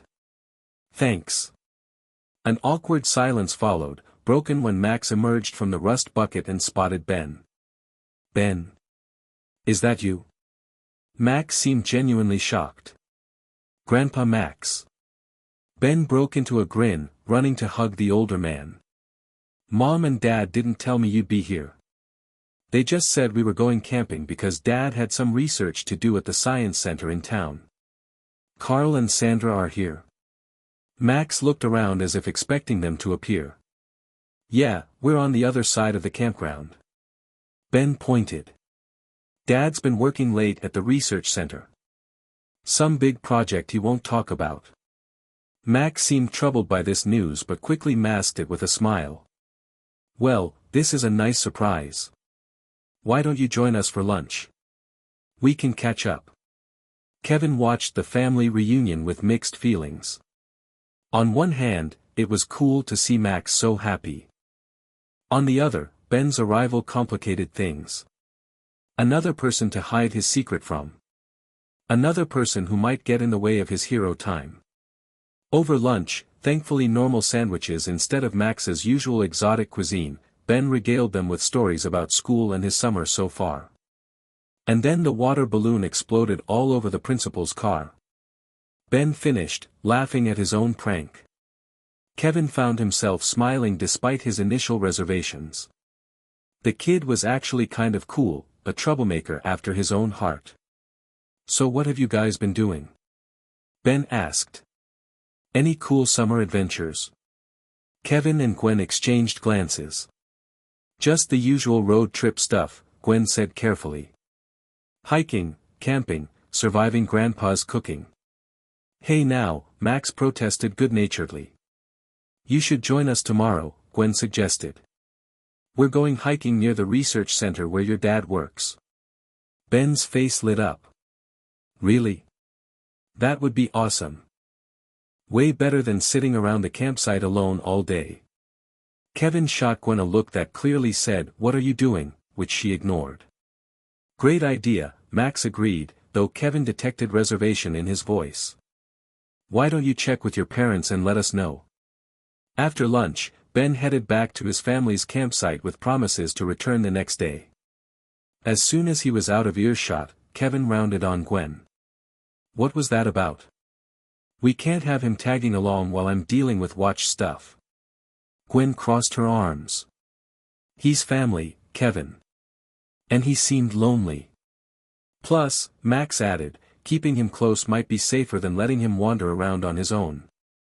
If there are people watching us, they might target him by mistake. Kevin hadn't considered that. "Fine. But how do we explain when I need to go alien?" "We'll cross that bridge when we come to it," Max said. "For now, let's focus on our plan for tomorrow. I want to check out that research facility Carl is working at." "Why?" Kevin asked. "You think it's connected to the Omnitrix somehow?" "I'm not sure," Max admitted. "But it's a strange coincidence that my son is working at a high-tech lab in the same town where we're tracking Omnitrix activity. Too strange to ignore." Kevin couldn't argue with that logic. "So I guess tomorrow's not just a normal hike." "With us," Gwen said wryly, "whatever is." The next morning dawned clear and cool, perfect hiking weather. Ben arrived at their campsite early, practically bouncing with excitement. "Mom said I can hang out with you guys all day," he announced. "She's going into town for a spa day, and Dad's been at the lab since dawn." "Perfect timing," Max said. "We were just about to head out." The research facility wasn't far, a modern glass and steel structure nestled against the mountains, surrounded by fencing and security checkpoints. "Whoa," Kevin whispered as they approached the visitor's path that circled the perimeter. "What do they research here?" "Alien technology." Max shushed him with a look, nodding toward Ben who was walking ahead with Gwen. "Not alien tech," Ben answered, overhearing. "Dad says they study genetic mutations and evolution. He's working on something about accelerated adaptation in different species." "You know a lot about it," Kevin observed. Ben shrugged. "Just what Dad mentions at dinner. Mostly he says it's classified or too complicated when I ask questions." His face fell slightly. He's been really distant lately. Like whatever he's working on is taking over his life. Kevin recognized the look, the same one he used to see in the mirror when thinking about his own absent parents. He felt an unexpected pang of sympathy for the kid. Parents suck sometimes, Kevin offered awkwardly, unsure how to comfort someone. Ben managed a smile. Yeah. But at least I've got Grandpa Max now too. And you guys. His eyes lit up. Hey, after the hike, want to hit the arcade? Everyone's talking about how the games got mysteriously upgraded. Kevin grinned, ignoring Gwen's warning glare. Sounds awesome. As they followed the path around the research center, Kevin noticed Max studying the security setup with professional interest. Security cameras tracked their movement, and guards patrolled at regular intervals. Pretty intense for an evolution research place, Kevin commented quietly to Max. Indeed, Max murmured. Something doesn't add up. They had circled about halfway around the facility when an ear-splitting alarm cut through the peaceful morning. Red lights flashed along the building's perimeter as a mechanical voice announced, "Security breach in Sector 7. All personnel evacuate immediately." Workers in lab coats streamed from the emergency exits. Among the chaos, Kevin spotted a man who looked like an older version of Ben being escorted out by security guards. "Dad!" Ben shouted, running toward the fence. "Ben, wait!" Max called after him. Before they could follow, a massive crash came from the other side of the building. Something large had smashed through the wall, something that roared like no animal Kevin had ever heard. What was that? Gwen grabbed Kevin's arm. Nothing good, Kevin replied, already activating the Omnitrix. You guys find Ben and get to safety. I'll check it out. Kevin, Max began, but Kevin had already selected 4 arms and slammed down the watch face. In a flash of green light, Kevin transformed into the 4-armed powerhouse, muscles rippling as he tore through the perimeter fence like tissue paper. I'll be fine, he called back to them. Go. Racing around the building, Kevin found the source of the destruction, a monstrous creature that resembled a mutated rhinoceros. Twice the size of a normal rhino, with glowing red eyes, metallic implants jutting from its hide, and what looked like exposed brain matter protected by a glass dome on its head. Riding on the creature's back was a thin man with wild white hair, wearing a strange helmet with antennae and a lab coat modified with mechanical components. Behold the power of Dr. Animo's transmodulator, the man cackled. The evolution of this pathetic planet's creatures is now under my control. The mutant rhino charged at a group of fleeing scientists. Kevin leapt into its path, catching its horn with all 4 hands. Not today, hornhead.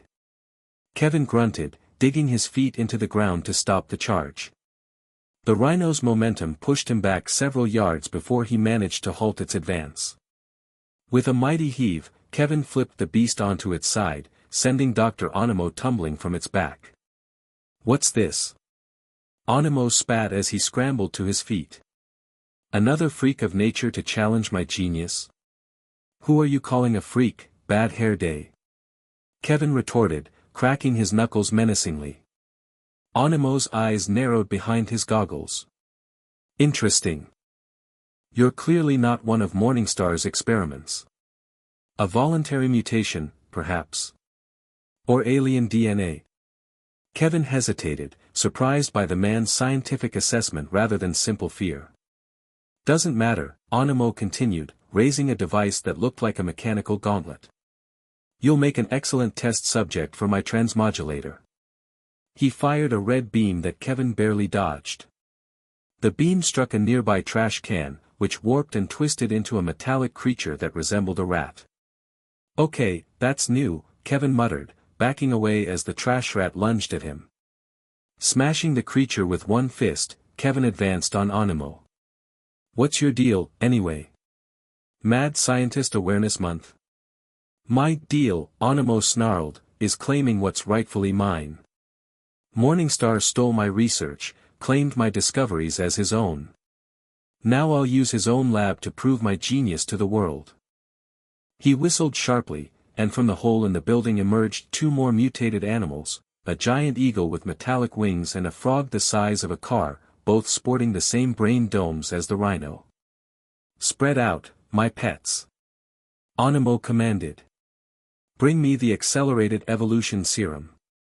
The creatures scattered, crashing through different parts of the facility. "Great," Kevin groaned. "Now I've got 3 mutant problems." He turned to find Max and Gwen running toward him, Ben trailing behind with wide, awestruck eyes. "Kevin, be careful," Max called. "That's Dr. Aloysius Animo, former geneticist, current certifiable madman." "Thanks for the update," Kevin replied. "Any idea how to stop his mutant zoo?" "The transmodulator controls them," Max explained. "It's likely the device on his arm or that helmet he's wearing." Kevin nodded, formulating a plan.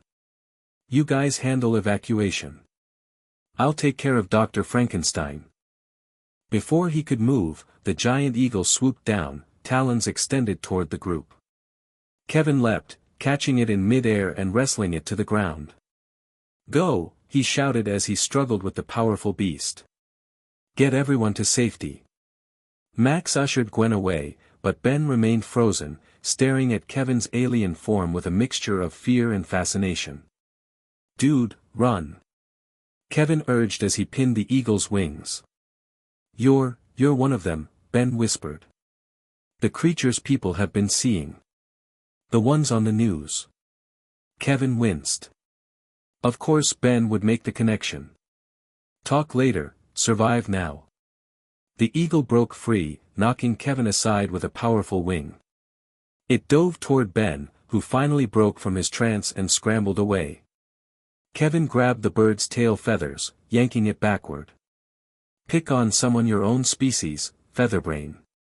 Spinning the eagle by its tail, Kevin hurled it into the mutant rhino as it charged back toward them. The creatures collided in a tangle of limbs and angry screeches.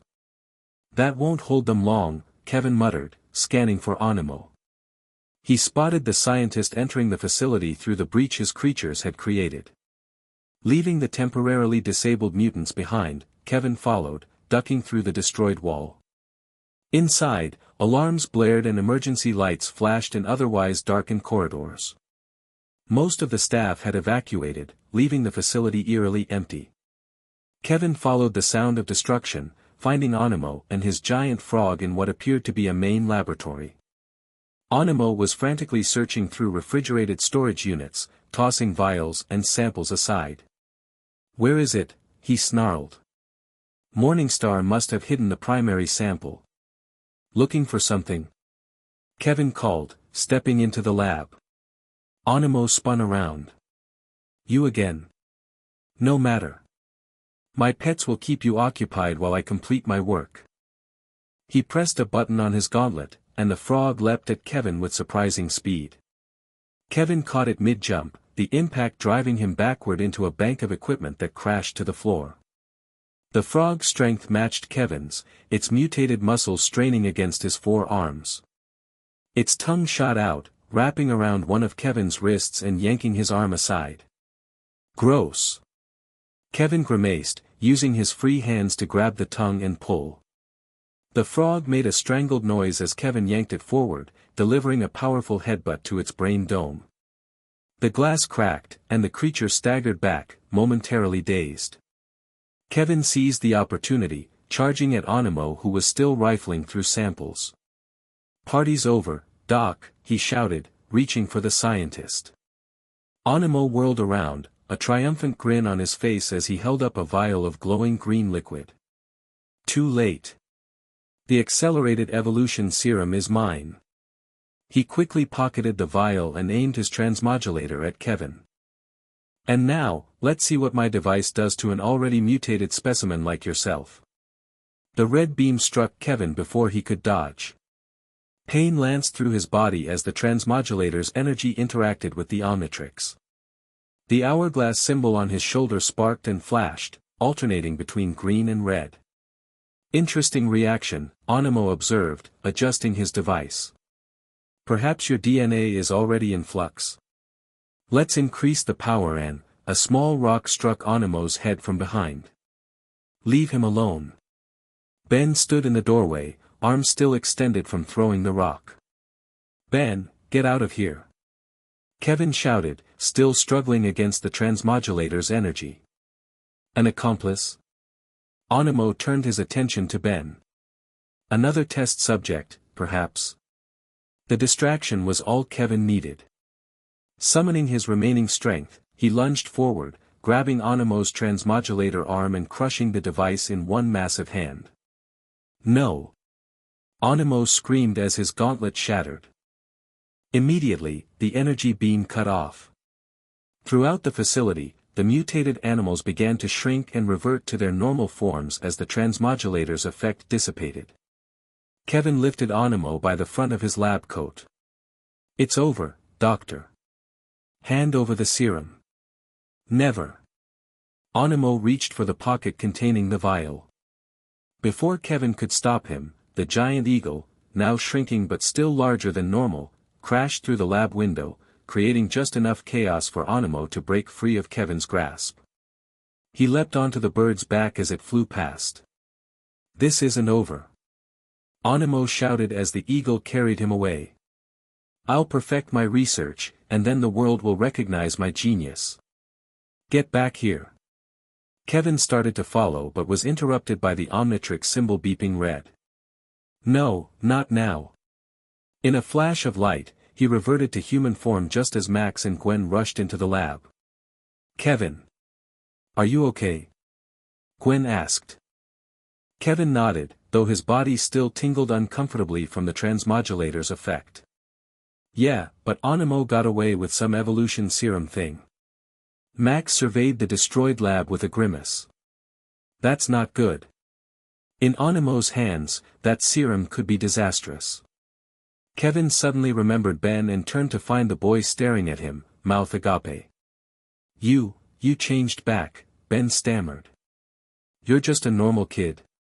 Kevin winced. Surprise?" Before he could explain further, the lab's damaged electrical system sparked dangerously. A panel on the wall exploded, showering them with sparks. "We need to leave now," Max urged. "This place could go up any minute." They hurried toward the exit, Max supporting Kevin who was still weak from the transformation disruption. Ben followed in shocked silence, his eyes never leaving Kevin. As they reached the main corridor, Kevin noticed a section of the lab still illuminated. Inside, containers of strange energy glowed with unnatural light, the same green color as the vial Animo had stolen. "Wait," Kevin said. "Animo wasn't just after one sample. Look at all that serum left behind." "All the more reason to get out before anything else happens to it," Max replied. As they passed the room, another power surge sent electricity arcing across the lab. One bolt struck the containers, causing them to crack and leak glowing energy. "Run!" Max shouted as the energy began to pulse unstably. They sprinted for the exit, the energy building behind them. Just as they reached the hole in the wall, Kevin realized Ben wasn't with them. "Where's Ben?" He turned back to see the boy frozen in the corridor, staring at the approaching wave of green energy. "Ben!" Kevin shouted, running back toward him. Too late. The wave of energy washed over Ben, knocking him backward. Kevin reached him just as the energy dissipated, leaving Ben unconscious on the floor. "Ben! Hey, wake up!" Kevin shook him gently. Ben's eyes fluttered open, disoriented. What happened? No time to explain, Kevin helped him up. "We gotta go before this place collapses." Supporting Ben, Kevin made it outside just before another explosion rocked the facility. They joined Max and Gwen at a safe distance, watching as parts of the building began to crumble. "Is everyone alright?" Max asked, checking them over for injuries. "I think so," Kevin replied, looking at Ben with concern. "But Ben got hit with some of that green energy stuff." Max immediately examined his grandson. "Ben, how do you feel? Any pain? Dizziness?" Ben shook his head. "I feel fine. Just weird. Like I touched a battery or something." He flexed his fingers, which appeared normal. Tingly. We should get you checked out anyway, Max said. That serum Animo stole was dangerous. No telling what exposure might do. Ben nodded absently, then turned to Kevin. So. Are we going to talk about how you turned into a giant four-armed monster? Kevin exchanged glances with Max and Gwen. The cat was definitely out of the bag. It's a long story, Kevin sighed. I've got time, Ben replied, a hint of accusation in his voice. Plenty of time to hear why my family's keeping secrets from me. Before Kevin could respond, police sirens wailed in the distance. Max put a hand on both boys' shoulders. Explanations later, he said firmly.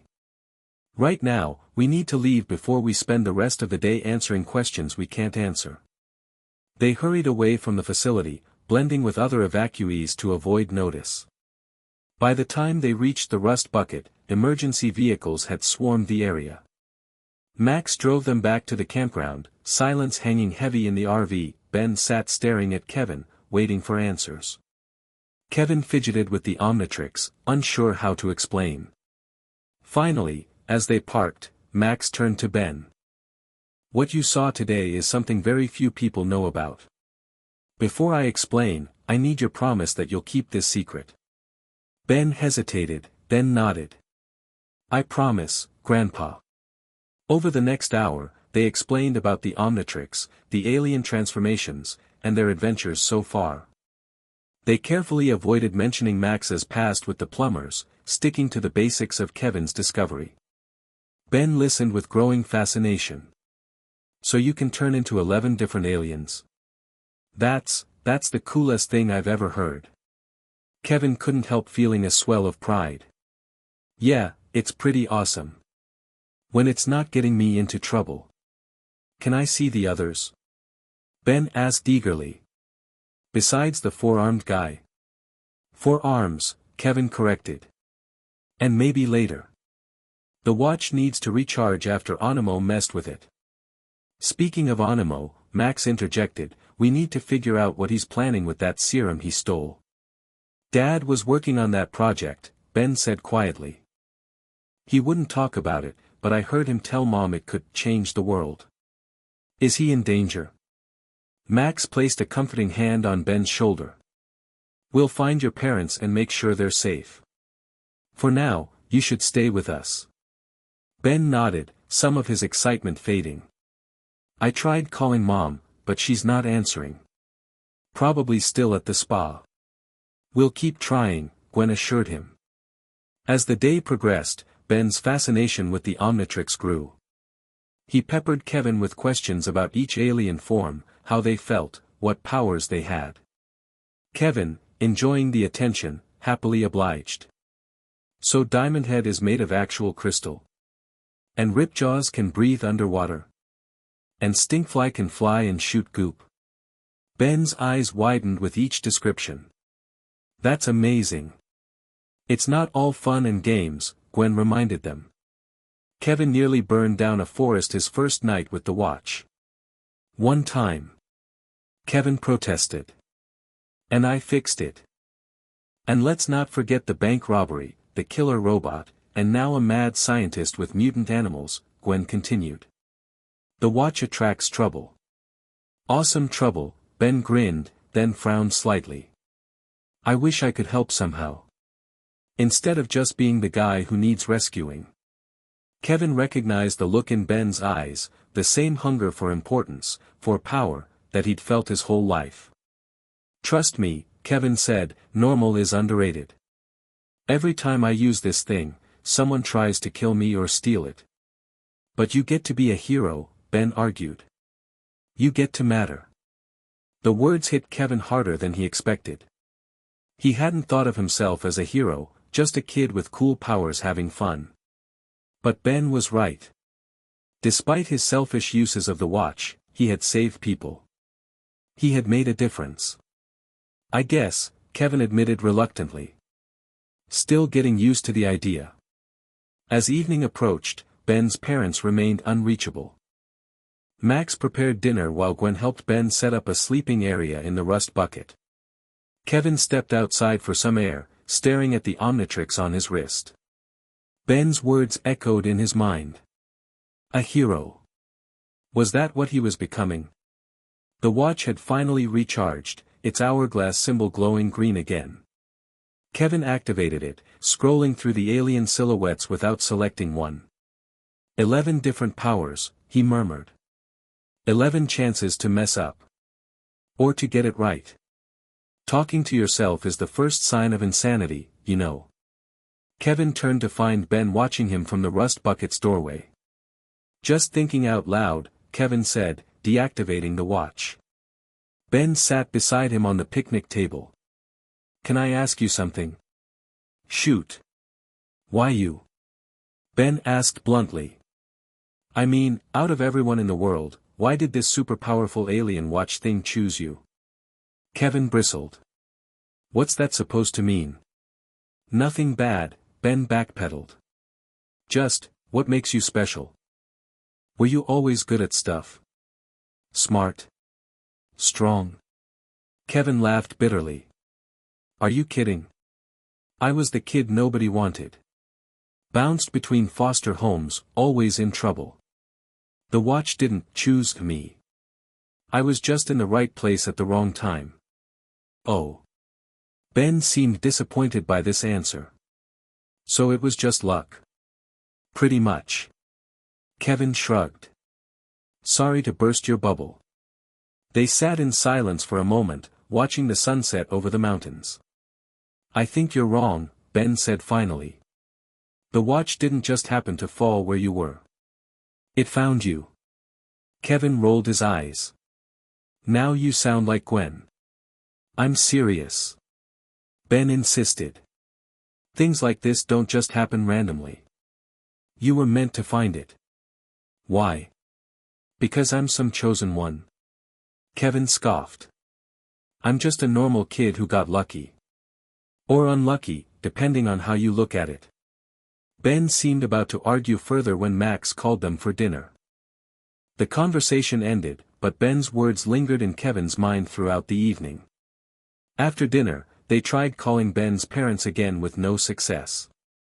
Max's expression grew increasingly concerned. We'll go looking for them first thing tomorrow, he promised Ben. For now, try to get some rest. Later, as the others slept, Kevin lay awake in his bunk, thinking about the day's events. Animo with his mutant creatures and stolen serum. Ben discovering his secret. The strange energy that had washed over Ben in the lab. Something nagged at Kevin about that moment, the way the energy had seemed to flow into Ben rather than just over him. And Ben's description of feeling tingly, like touching a battery. Maybe it was nothing. Or maybe. Kevin's thoughts were interrupted by a soft groan from Ben's makeshift bed. Peering over the edge of his bunk, Kevin saw Ben sitting up, clutching his head. You okay? Kevin whispered. Headache, Ben mumbled. And I feel hot. Kevin climbed down quietly to avoid waking the others. In the dim light, he could see Ben's face was flushed, his forehead beaded with sweat. Maybe you should wake Max, Kevin suggested. That energy stuff from the lab might be affecting you. No, I'm fine, Ben insisted, though he clearly wasn't. Just need some air. Before Kevin could stop him, Ben stumbled out of the rust bucket. Kevin followed, concerned. Outside, Ben leaned against a tree, breathing heavily. His hands trembled slightly, and when he looked up, Kevin was startled to see a faint green glow in his eyes. Dude, you are not fine, Kevin said. Your eyes are glowing. Ben blinked in surprise. What? He stared down at his hands, which now emitted the same faint green glow. What's happening to me? I don't know, but we should wake, no. Ben cut him off. Not yet. I think I can control it. He closed his eyes, concentrating. The glow intensified briefly, then receded until it was barely visible. See? Ben smiled weakly. Getting better already. Kevin wasn't convinced. That energy from the lab did something to you. We need to tell Max. Just give me a minute, Ben pleaded. I want to understand what's happening first. Kevin reluctantly agreed, watching as Ben experimented with the strange energy. The glow would intensify when he concentrated, dimming when he relaxed. It feels like power, Ben described. Like electricity flowing through me, but it doesn't hurt. It feels good. That can't be normal, Kevin muttered. Says the guy who turns into aliens, Ben retorted. He reached out toward a nearby rock, his fingertips glowing brighter. When he touched the stone, the glow seemed to flow into it, making it briefly luminescent. Whoa, both boys said simultaneously. Ben pulled his hand back, and the rock returned to normal. Did you see that? I think I can transfer energy. Kevin was torn between fascination and concern. On one hand, this was definitely not normal and potentially dangerous. On the other hand, it was kind of awesome. Try it again, he suggested, scientific curiosity winning out. Ben touched another rock, concentrating harder this time. The stone glowed brighter, then cracked as energy overloaded it. Oops, Ben grimaced. Okay, maybe we should tell Max now, Kevin reconsidered. Before Ben could respond, a distant explosion lit up the night sky. They turned to see smoke rising from the direction of town. What was that? Ben asked. Kevin had a sinking feeling. $10 says it's our friend Dr. Animo back for an encore. The rust bucket's door opened, and Max emerged, already fully dressed. You boys heard it too. Gwen followed, rubbing sleep from her eyes. What's going on? Trouble, Max answered grimly. We need to check it out. Ben's got a problem, Kevin blurted out. The energy from the lab did something to him. All eyes turned to Ben, who reluctantly demonstrated his glowing hands. I feel fine, he insisted. Better than fine, actually. Max examined Ben's hands carefully. The accelerated evolution serum must have affected your cellular structure. It appears to have given you some kind of energy manipulation ability. Cool. Ben exclaimed. Not cool, Max corrected. Unknown. Potentially dangerous. You need to stay here while we check out that explosion. But I can help. Ben protested. Kevin gets to use his powers to help people. Why can't I? Kevin has had time to learn control, Max explained patiently. You just discovered these abilities minutes ago. Another explosion rocked the night, closer this time. Emergency sirens wailed in the distance. Kevin activated the Omnitrix. We don't have time to argue.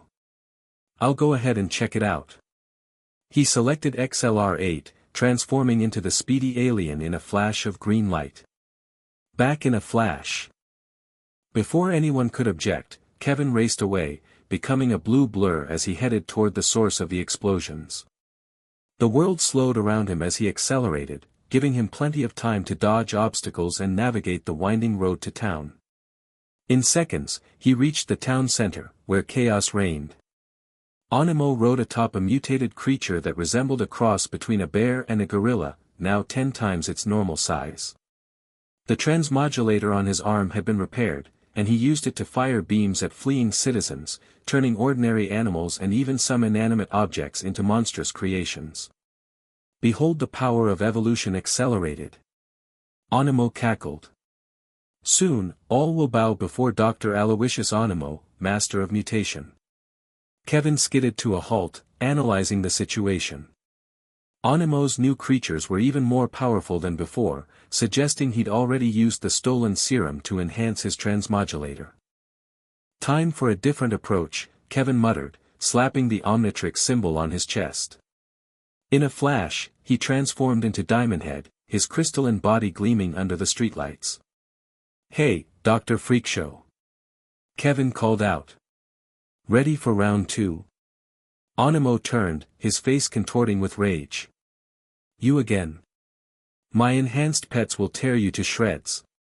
He directed his mutant bear gorilla toward Kevin, who stood his ground, morphing his arms into crystal blades. The creature charged, surprisingly fast for its massive size. Kevin sidestepped at the last second, slashing at the beast's flank as it passed. His crystal blade bounced off its hide, barely leaving a scratch. What the?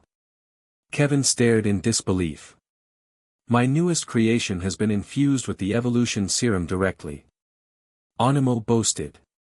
Its hide is nearly impervious to damage. The creature turned, roaring as it charged again. This time, Kevin met it head-on, forming a massive crystal shield that the beast slammed into. The impact sent Kevin skidding backward, his feet carving furrows in the asphalt.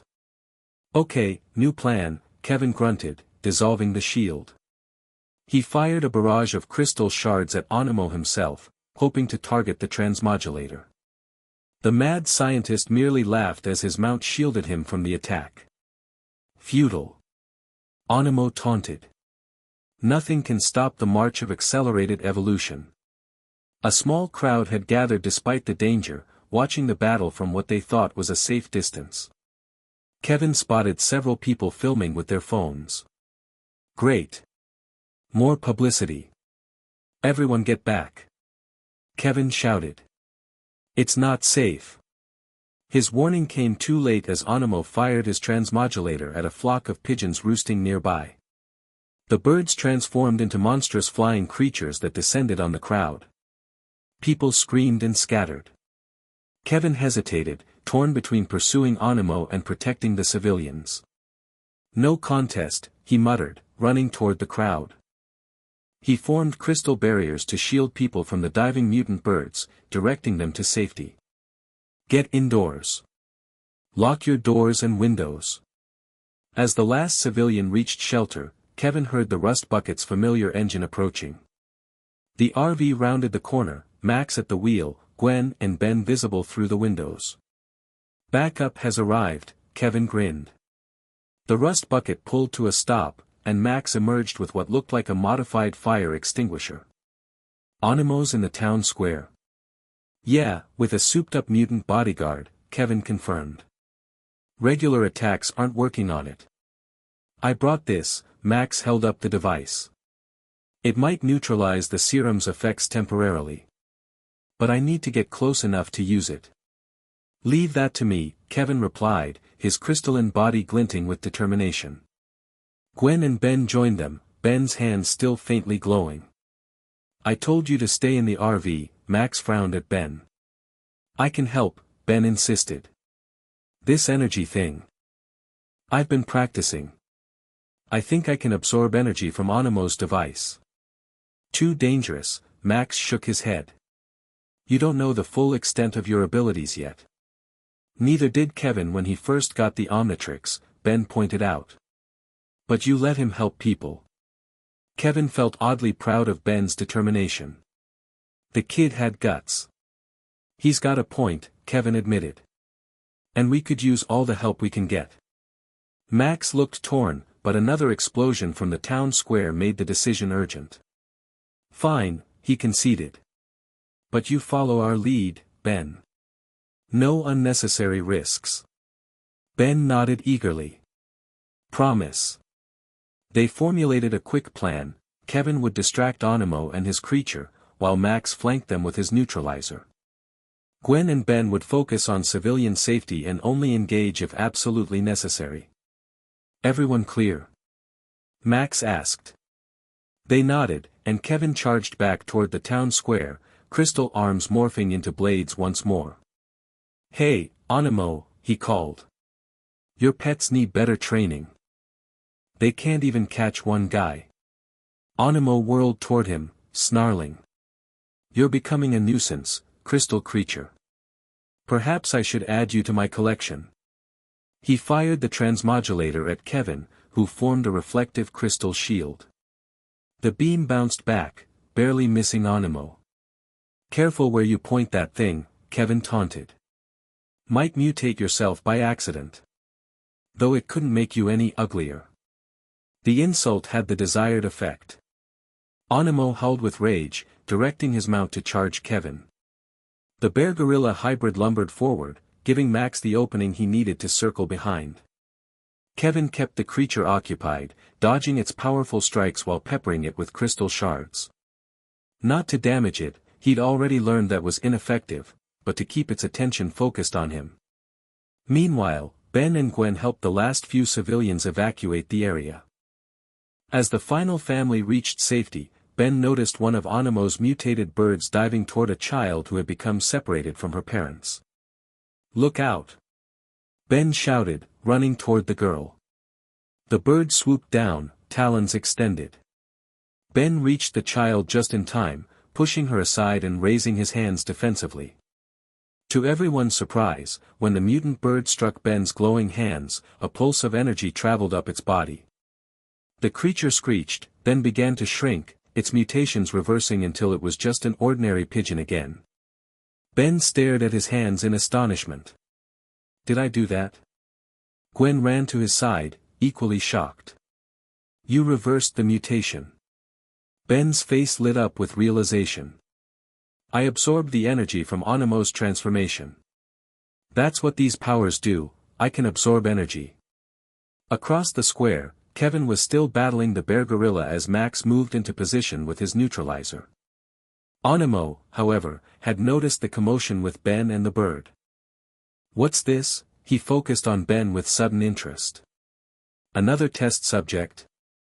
And one that can reverse my beautiful mutations?"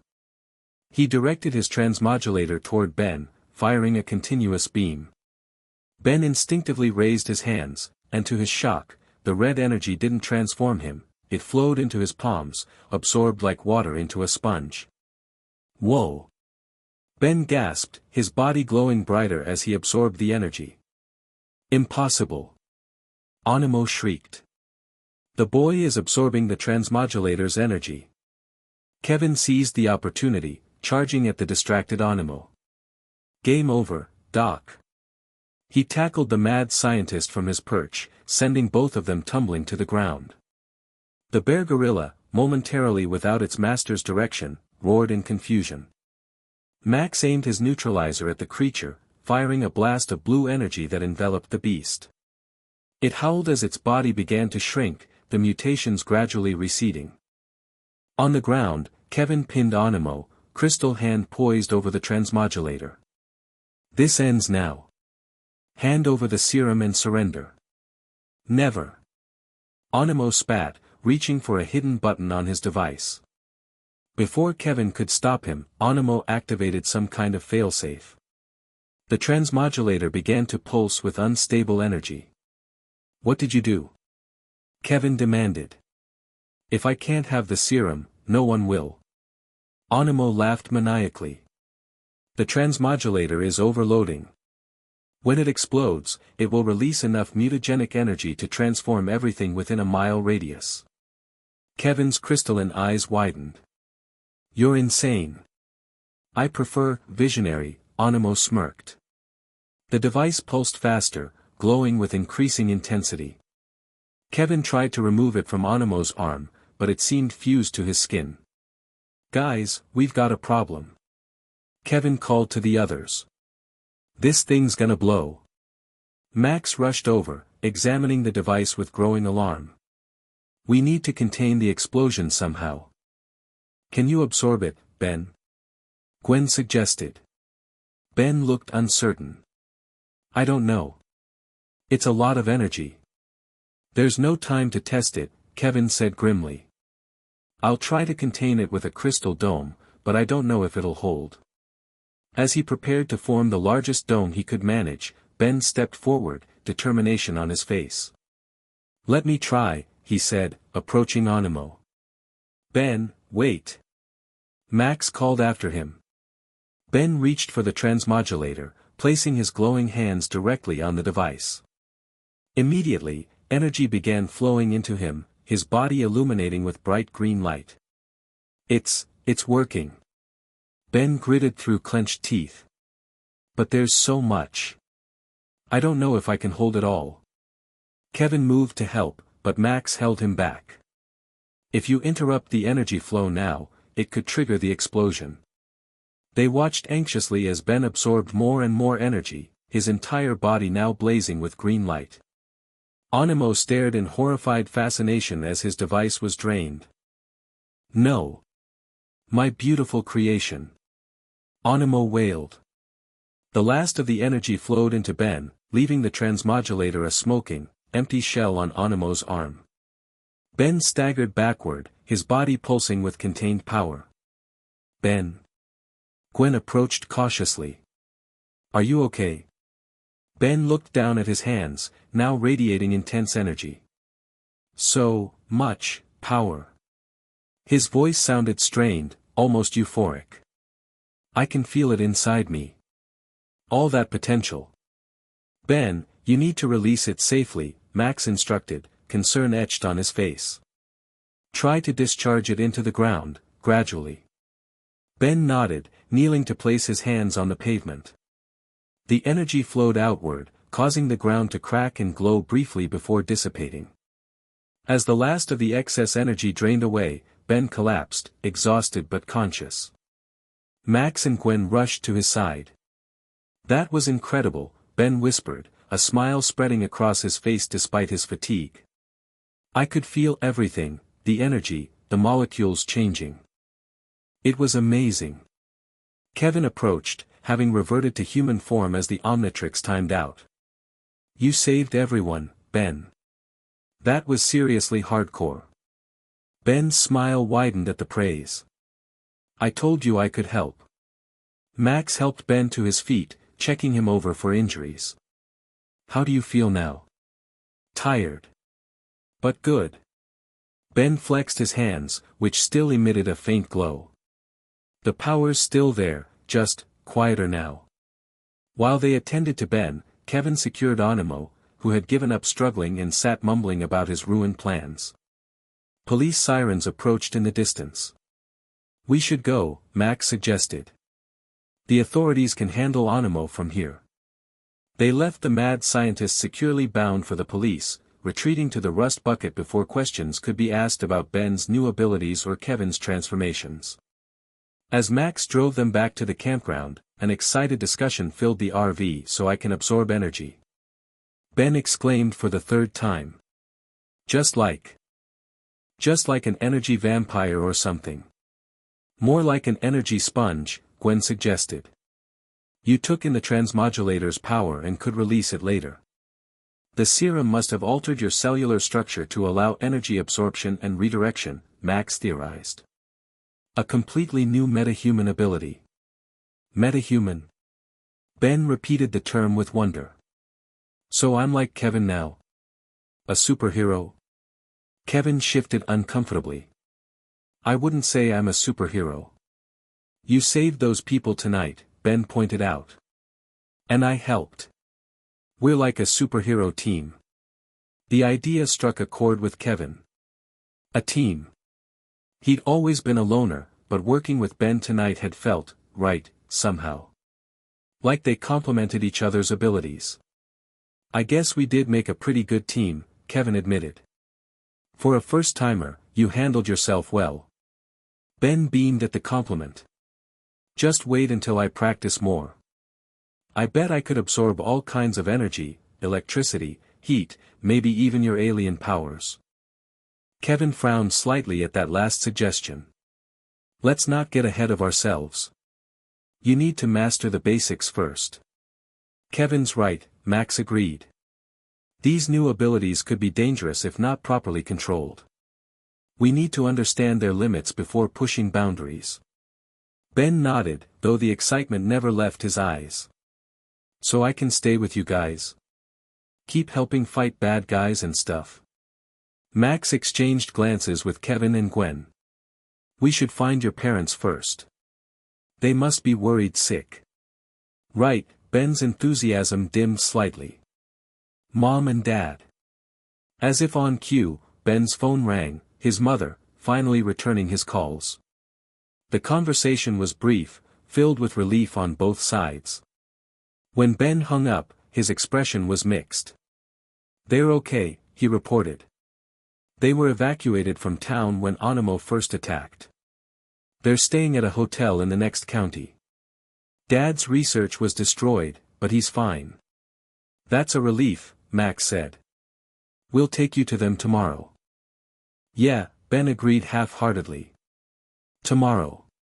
Later that night, as the others slept, Kevin found Ben sitting outside the rust bucket, staring at his hands which still emitted a faint glow. Can't sleep? Kevin asked, joining him. Ben shook his head. Too wired.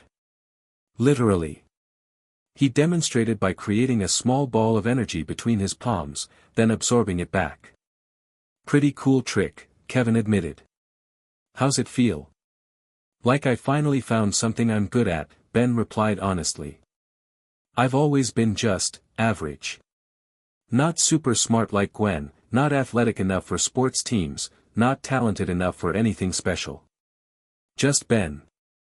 Kevin understood that feeling all too well. Being just anything isn't so bad. I was just a troublemaker before the watch. And now you're something more, Ben pointed out. That's what I want too. To be something more. Kevin studied Ben's earnest face, recognizing the hunger in his eyes, the same hunger that had driven Kevin his whole life. The desire to be special, to matter. Having powers doesn't automatically make you important, Kevin said, surprising himself with the insight. It's what you do with them that counts. What will you do with yours? Ben asked. After you defeat Animo and whoever else comes after the watch. Kevin hadn't thought that far ahead. His focus had been surviving each day, each attack. The future remained a blank. I don't know, he admitted. Keep helping people, I guess. It feels good, saving them. Better than using the watch for pranks or showing off. Ben nodded thoughtfully. Maybe that's why the watch found you. Because deep down, you wanted to help people all along. Kevin scoffed, but without real conviction. Now you definitely sound like Gwen. They fell into comfortable silence, watching the stars. Kevin's thoughts turned to Ben's new powers, and how quickly he'd stepped up to help despite the risks. Maybe the Tennyson family had heroism in their blood. When you go back to your parents tomorrow, Kevin said finally, what will you tell them about, you know? He gestured to Ben's glowing hands. Ben sighed. I don't know. They'll freak out for sure. Dad might want to study me or something. You could keep it secret, Kevin suggested. That's what I'd do. Maybe. Ben flexed his fingers, watching the energy ripple across his skin. Or maybe I'll tell them everything. About the energy, about you and the Omnitrix, about helping stop Animo. Kevin tensed. That wouldn't be great for the whole, secret identity thing we've got going. Their family, Ben shrugged. And they might understand better than you think. Dad's been researching weird stuff for years. The mention of Ben's father's research triggered something in Kevin's memory. Hey, what exactly was your dad working on at that facility? Did he ever give details? Ben thought for a moment. Something about accelerated adaptation in different species. He mentioned once that they were trying to find ways to help humans survive in harsh environments, like space or underwater. Kevin's eyes widened. Wait. Different species adapting to different environments? That sounds a lot like the Omnitrix, Ben finished, making the same connection. Oh man. Do you think Dad knew about aliens? About the watch? I don't know, Kevin admitted. But it's a weird coincidence. Nothing about this summer is coincidence, Ben said firmly. The watch finding you, me developing powers, Animo attacking the exact facility where my dad worked, it's all connected somehow. Kevin couldn't argue with that logic. Too many threads tied everything together for pure chance.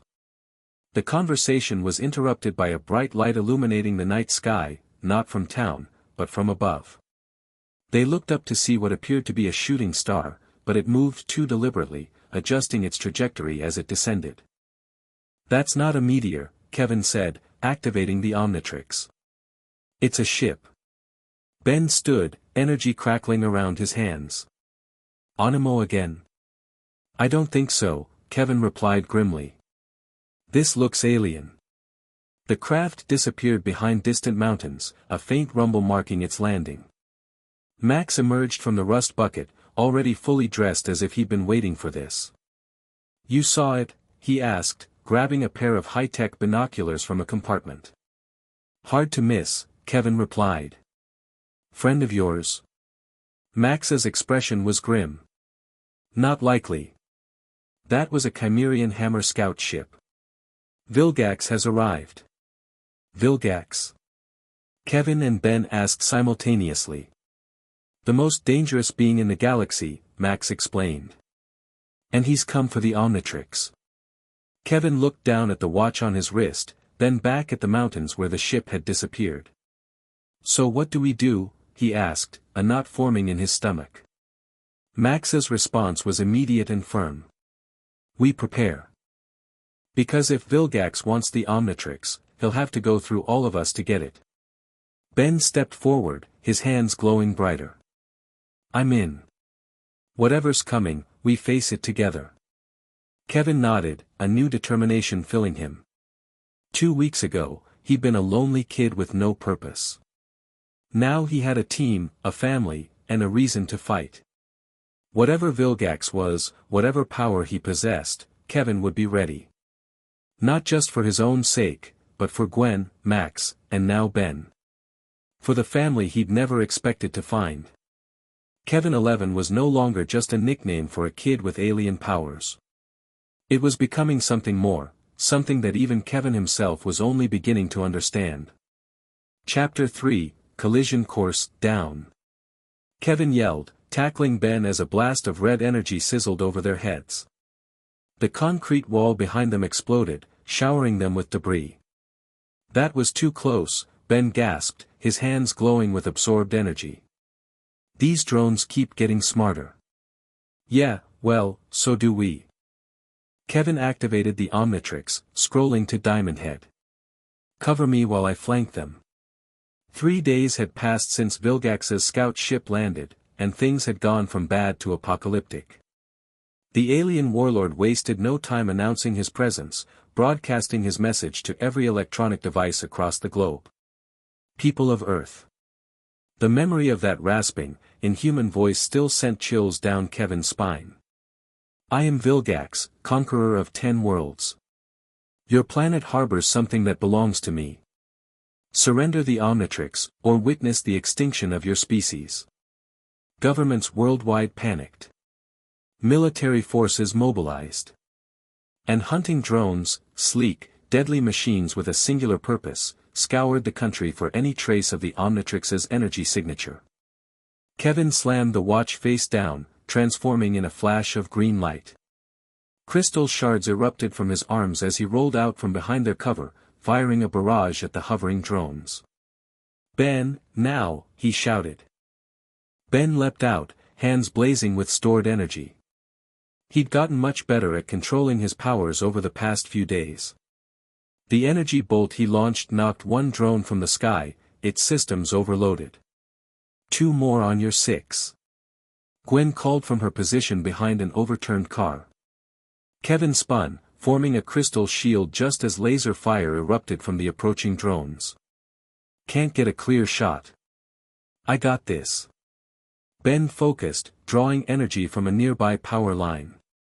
Electricity crackled around him as he absorbed it, his body glowing brighter. With a grunt of effort, he redirected the power in a concentrated blast that short-circuited both drones. Nice one, cuz. Kevin grinned, reverting to human form as the Omnitrix timed out. Ben smirked, the glow around him slowly fading. Told you I was getting better. Max emerged from the rust bucket, modified plumber weapon strapped across his chest. Gone was the easygoing retiree in Hawaiian shirts. This Max Tennyson moved with military precision, his eyes constantly scanning for threats. That's the 3rd drone squad today, he noted grimly. They're tracking us more efficiently now. We can't keep running, Gwen said, joining them. Her hair was singed at the edges from a close call earlier that morning. Sooner or later, they'll corner us. Or worse, they'll go after innocent people to draw us out, Kevin added. Ben flexed his fingers, small sparks still dancing between them. So what's the plan? We can't hide forever, and we can't beat Vilgax by taking out a few drones at a time. Kevin had been wondering the same thing. They'd been on the move constantly, barely sleeping, fighting off drone attacks while struggling to stay ahead of military and civilian authorities who'd been told to look for dangerous individuals with unexplained abilities. Max checked his modified plumber's badge, which now served as their early warning system for approaching drones. We need to take the fight to Vilgax. Cut off the head of the snake. And how exactly do we do that? Gwen asked. His ship is surrounded by an energy field. We can't even get close. Kevin remembered their reconnaissance mission 2 days ago. They'd observed Vilgax's massive ship from a distance, nestled in the mountains and protected by a dome of crackling energy. Smaller craft regularly deployed from it, carrying more drones and what Max had identified as biomechanical soldiers. I might have a way, Max said, his expression deadly serious. But it's risky. Very risky. Riskier than being hunted down like animals. Kevin challenged. I'm in, whatever it is. Me too, Ben added immediately. Gwen hesitated but nodded. What's the plan? Max pulled out a small device from his pocket, sleek, silver, clearly not of Earth origin. This is a null-void projector. A teleportation device used by the plumbers to banish dangerous aliens to a pocket dimension. So we zap Vilgax to another dimension. Sounds good to me, Kevin said. It's not that simple, Max continued. The projector needs to be activated inside Vilgax's ship, at its power core. The energy there will amplify the projector's range, creating a vortex large enough to swallow the entire vessel. But how do we get inside? Gwen asked the obvious question. Max's gaze fixed on Kevin. We let them capture the Omnitrix. A heavy silence fell over the group. You mean, let them capture me, Kevin said finally. Only as a diversion, Max clarified. They'll lower their defenses to bring you aboard. Meanwhile, I can use old plumber access codes to bypass secondary systems and get aboard with the projector. That's insane, Gwen protested. What if they just kill Kevin and take the watch? Vilgax wants the Omnitrix intact, Max explained. He needs Kevin alive, at least until he figures out how to remove it. Kevin stared at the watch on his wrist. So I'm bait. No way, Ben stepped forward. There has to be another option. There isn't, Max's voice was heavy with regret. Believe me, I've considered every alternative. Vilgax has the resources to hunt us indefinitely. Eventually, he'll find us, or worse, start eliminating innocent people to draw us out. Kevin thought about the past weeks, the robot attack, Animo, the drones. How many more would come? How many people would get hurt because of the device on his wrist? I'll do it, he decided. But I want you guys to promise me something. Anything, Gwen said immediately. If this goes sideways, if Vilgax gets the Omnitrix, you don't come after me. You run. Hide. Stay safe. Not happening, Ben crossed his arms, energy flickering around his clenched fists. We're in this together. All of us. Kevin felt something tighten in his chest, unfamiliar, uncomfortable, but somehow right. These people, who barely knew him months ago, were willing to risk everything for him. No one had ever done that before. Fine, he conceded. But we do this smart. I'm not going down without a fight, and I'm definitely not letting Vilgax keep this watch. Max nodded, pride evident in his eyes. That's the spirit. Now, here's what we're going to do. The plan was set in motion the next morning. Kevin stood alone on an exposed hillside, the rust bucket hidden in a ravine a mile back. The Omnitrix glowed on his wrist, its signal deliberately unhidden. Come on, Vilgax, Kevin muttered. Take the bait. he didn't have to wait long. Within minutes, the sky darkened as a scout ship descended, hovering menacingly above him. Hatches opened on its underside, and a dozen drones poured out, surrounding him in a perfect circle. Kevin Levin, a metallic voice announced from the ship's speakers. By order of Lord Vilgax, surrender the Omnitrix. Kevin raised his hands in apparent submission, then grinned. Yeah, about that. He slammed his hand on the Omnitrix, transforming into heat blast. Flames erupted around him as he launched fireballs at the nearest drones. You want the watch, he taunted. Come and get it. The drones opened fire, but Kevin was ready. He'd spent days practicing with each alien form, and Heat Blast's mobility had improved dramatically. He surfed on waves of fire, dodging laser blasts while returning fire of his own. 3 drones down. 4. 5. But for each one he destroyed, the others adapted, adjusting their attack patterns. One blast caught him in the shoulder, sending him tumbling across the hillside. Okay, time for a change-up. Kevin slapped the Omnitrix symbol, transforming into XLR-8. Speed was his advantage now.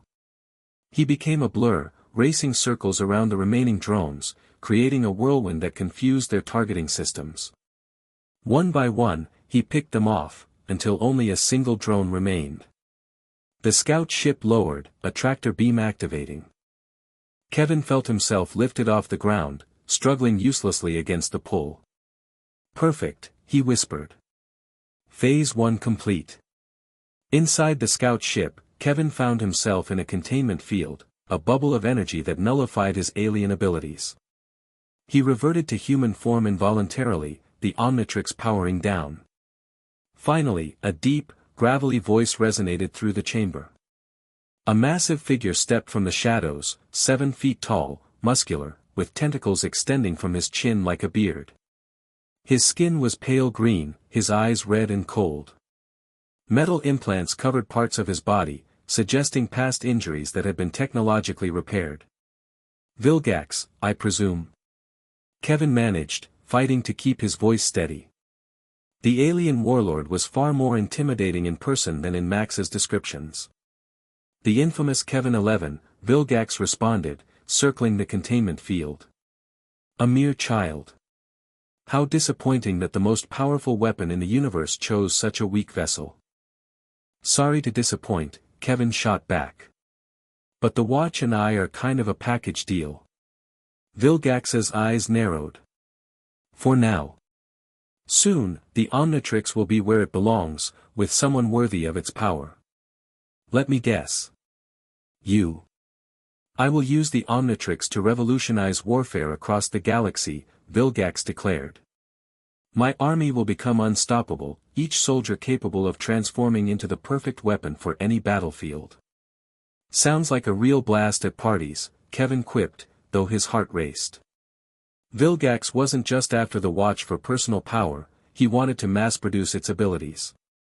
The ship hummed as it ascended, heading back toward Vilgax's main vessel. Kevin silently counted the minutes, hoping Max and the others had enough time to implement Phase 2. You know, he continued, stalling, the watch doesn't work for just anyone. It's bonded to my DNA or something. A minor inconvenience, Vilgax dismissed. My scientists have developed methods to extract it safely. The process might not be pleasant for you, but your comfort is not my concern. Gee, thanks for the consideration. Vilgax approached the field, studying the Omnitrix on Kevin's wrist. Such a simple-looking device, yet containing the DNA of thousands of species. A true marvel of Galvan technology. Galvan? Kevin filed away the term, something to ask Max about later, assuming there was a later. The creators of the Omnitrix, Vilgax explained, surprising Kevin with his willingness to share information. Small beings with intelligence far beyond their stature. Once I possess their technology, not even they will stand against me.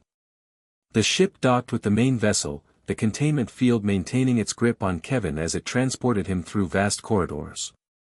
Robotic drones and alien foot soldiers stood at attention as Vilgax passed. The scale of his operation was staggering. This wasn't just a single alien with a grudge, but a fully mobilized invasion force. They reached what appeared to be a laboratory. Various torture devices, or perhaps they were meant to be medical equipment, lined the walls. A central platform with restraints awaited, clearly meant for Kevin. "Prepare the extraction chamber," Vilgax ordered his robotic assistants. Kevin felt sweat beading on his forehead. This was going south fast. According to the plan, Max should already be aboard, making his way to the power core. But what if he hadn't made it? What if the access codes failed? Kevin tried again, this could be a lot easier. Maybe we could work out a deal. Timeshare the watch. You get weekends and holidays. Vilgax didn't even bother responding, watching impassively as his drones prepared the extraction equipment. The containment field dissolved suddenly, replaced by mechanical arms that grabbed Kevin before he could react. They pinned him to the central platform, cold metal restraints snapping around his wrists and ankles. "Begin DNA scan," Vilgax commanded. A robotic arm extended over Kevin, a red beam passing over the Omnitrix. The watch responded with angry beeping, its faceplate flashing warning signals.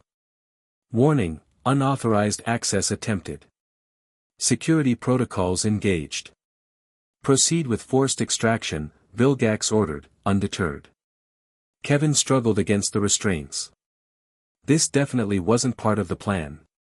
Where was Max? Where were Ben and Gwen? Had they abandoned him after all? A drilling device lowered toward the Omnitrix, its tip glowing with energy. Kevin winced, bracing for pain. Suddenly, alarms blared throughout the ship. Red emergency lights flashed as a computerized voice announced, "Alert. Intruders detected in Sector 12. Security breach at power core." Vilgax roared with anger. "Impossible. No one could penetrate my defenses." Kevin couldn't help the grin that spread across his face. "Never underestimate the Tennysons." "Continue the extraction," Vilgax commanded his drones. "I will deal with these intruders myself." As Vilgax stormed from the laboratory, Kevin renewed his efforts against the restraints. The drilling device inched closer to the Omnitrix, which continued to flash warning signals. Come on," Kevin muttered, twisting his wrist desperately. The restraints were too tight, the metal unyielding. The drill touched the surface of the Omnitrix, sending sparks of green energy crackling up its length. Kevin cried out as pain shot through his arm, not from the drill, but from the watch itself, as if it were fighting back against the intrusion. Then, miraculously, the Omnitrix face popped up, ready for activation. Kevin didn't question his luck, he just twisted his body enough to slam the face down with his chin. Green light engulfed him as he transformed into Upgrade, his liquid metal form easily slipping through the restraints. The drones turned to recapture him, but Kevin was ready. He merged with the nearest drone, taking control of its systems and using its weapons to disable the others. "Thanks for the upgrade," Kevin quipped as he separated from the now useless drone. "Now to find the others." He slipped through an air vent, his liquid form perfectly suited for infiltration.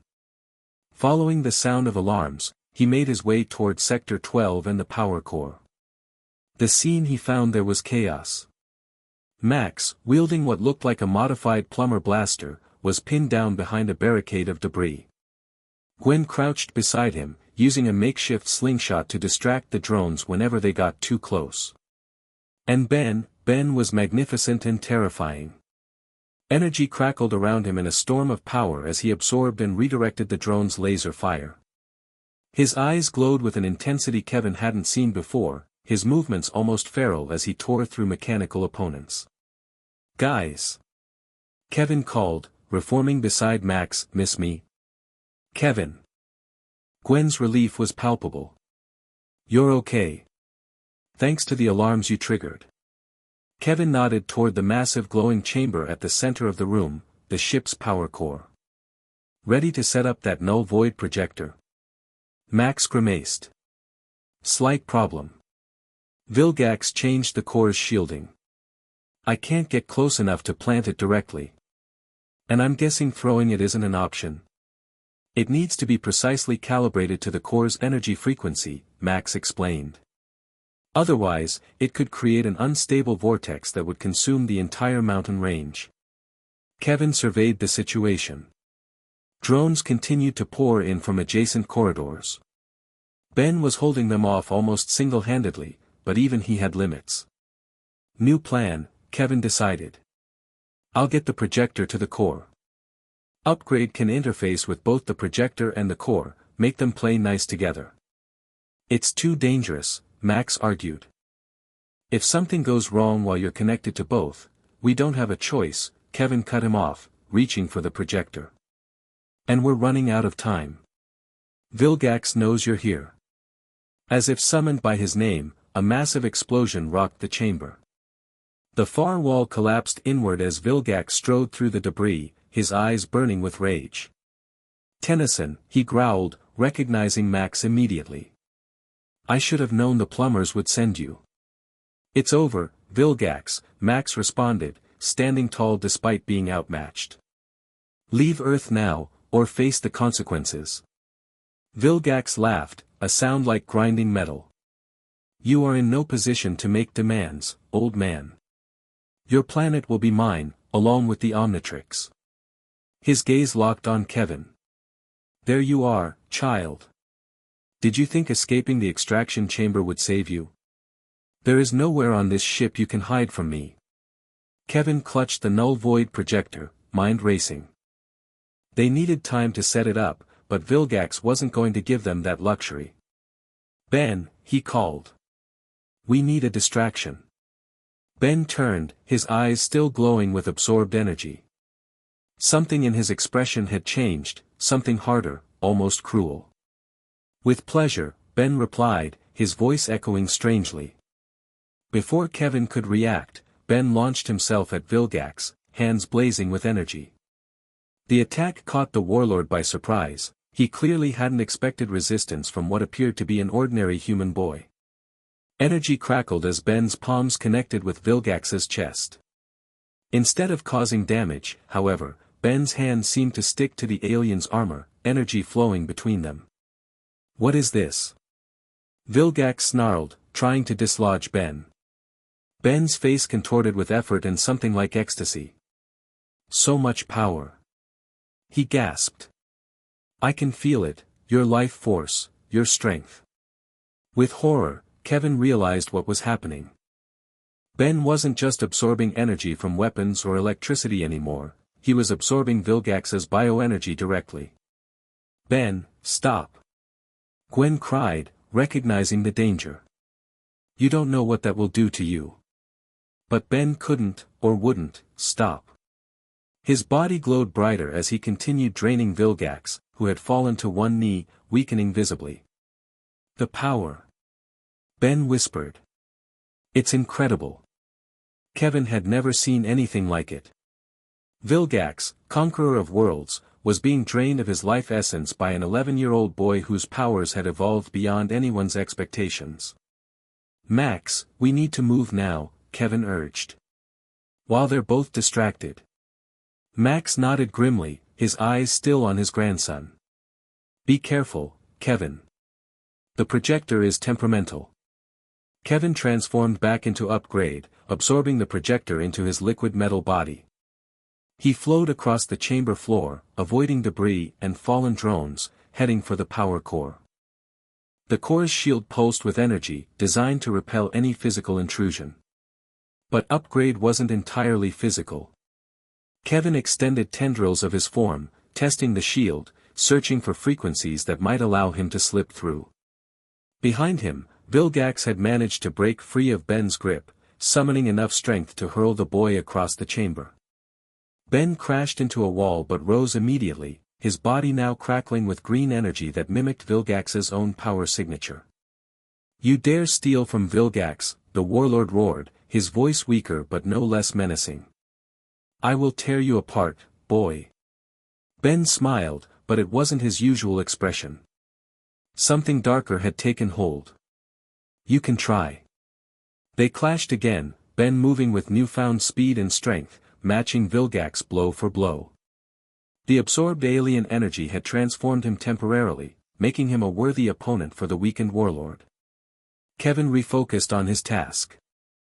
He found a harmonic frequency in the shield, a microscopic fluctuation that occurred at regular intervals.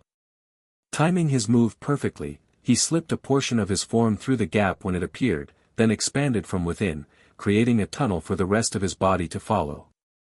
Inside the shield, the core's energy was overwhelming, pure power, contained and channeled to drive Vilgax's massive ship. Kevin felt his upgrade form destabilizing from the proximity, the Omnitrix symbol on his chest flashing warnings. Almost there, he pushed forward, reaching the core itself. He merged with its surface, feeling the ship's systems flow through him, navigation, life support, weapons. For a brief, dizzying moment, he had control of everything. The temptation was incredible. With a thought, he could turn the ship's weapons on Vilgax.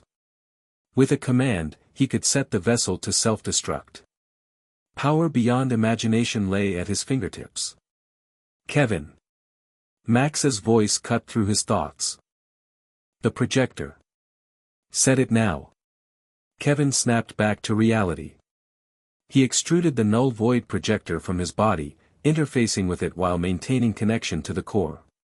His consciousness split between the two devices, calibrating frequencies, aligning power signatures. It's ready, he called out. Everyone get to the exit. You've got 30 seconds before this thing activates. Max and Gwen began retreating, but Ben remained locked in combat with Vilgax, both of them bloodied but unbowed. Ben! Gwen shouted. We have to go. Ben either didn't hear or chose to ignore her. His focus was entirely on Vilgax, his expression one of savage delight as they traded blows. Kevin separated from the core, the projector now firmly attached and counting down. He reformed into his humanoid upgrade shape and raced toward Ben. Dude, we gotta go, he grabbed Ben's shoulder. This whole place is about to get sucked into another dimension. Ben shrugged him off violently. Not until I finish him, he snarled, his voice distorted by the energy coursing through him. Kevin had never seen this side of Ben before, aggressive, power-hungry, almost cruel. It reminded him uncomfortably of himself before the Omnitrix, before the Tennysons. This isn't you, Ben, Kevin tried again. The energy's affecting your mind. You need to let it go. Let it go. Ben laughed, a harsh sound nothing like his normal voice. Why would I let go of the best thing that's ever happened to me? For once in my life, I'm not just ordinary Ben Tennyson. I'm powerful. I matter. Those words struck Kevin like a physical blow. How many times had he thought the exact same thing about the Omnitrix? How many times had he reveled in the power, the specialness of being Kevin 11? 20 seconds. Max shouted from the exit. Kevin, Ben, move now. Vilgax, sensing the imminent danger, made a desperate lunge toward the power core. No. My ship. Ben intercepted him, driving him back with another energy blast. You're not going anywhere. Kevin realized they were out of options. He slapped the Omnitrix symbol on his chest, transforming from upgrade into 4 arms. With all 4 massive limbs, he grabbed both Ben and Vilgax, one in each set of arms. Sorry about this, he grunted, then hurled Vilgax as far from the core as possible. Before Ben could react, Kevin tucked him under one arm and sprinted for the exit. Let me go. Ben struggled, energy crackling around him dangerously. I can beat him. I can take his power. Not today, Kevin replied grimly, tightening his grip. They reached Max and Gwen just as the projector activated. A swirling purple vortex emerged from the power core, expanding rapidly. The vacuum effect was immediate, pulling debris, drones, and loose equipment toward it. Run! Max ordered, leading them through corridors toward the docking bay where they'd left a commandeered scout ship.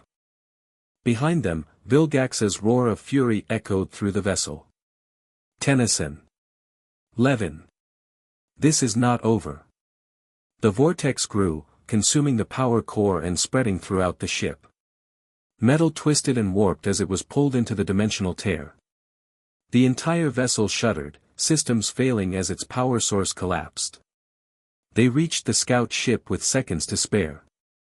Max took the controls, his plumber training evident as he expertly navigated the craft out of the docking bay while the larger ship disintegrated around them.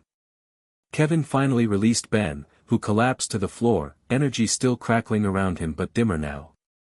You ruined everything, Ben spat, glaring at Kevin. I could have taken all his power. And then what? Kevin challenged. Become just like him? Another power-hungry monster looking to conquer worlds. Ben's expression faltered, conflict evident in his eyes. I just wanted. I know what you wanted, Kevin said more gently. To be special. To matter. But trust me, that path leads nowhere good. The scout ship cleared the docking bay just as the null void vortex reached its maximum size. From outside, they watched as Vilgax's massive vessel contorted impossibly, folding in on itself as it was sucked into the pocket dimension. Did we get him? Gwen asked. Is Vilgax gone? Max's expression remained grim as he piloted them away from the mountain. The null void isn't a death sentence. It's a prison dimension.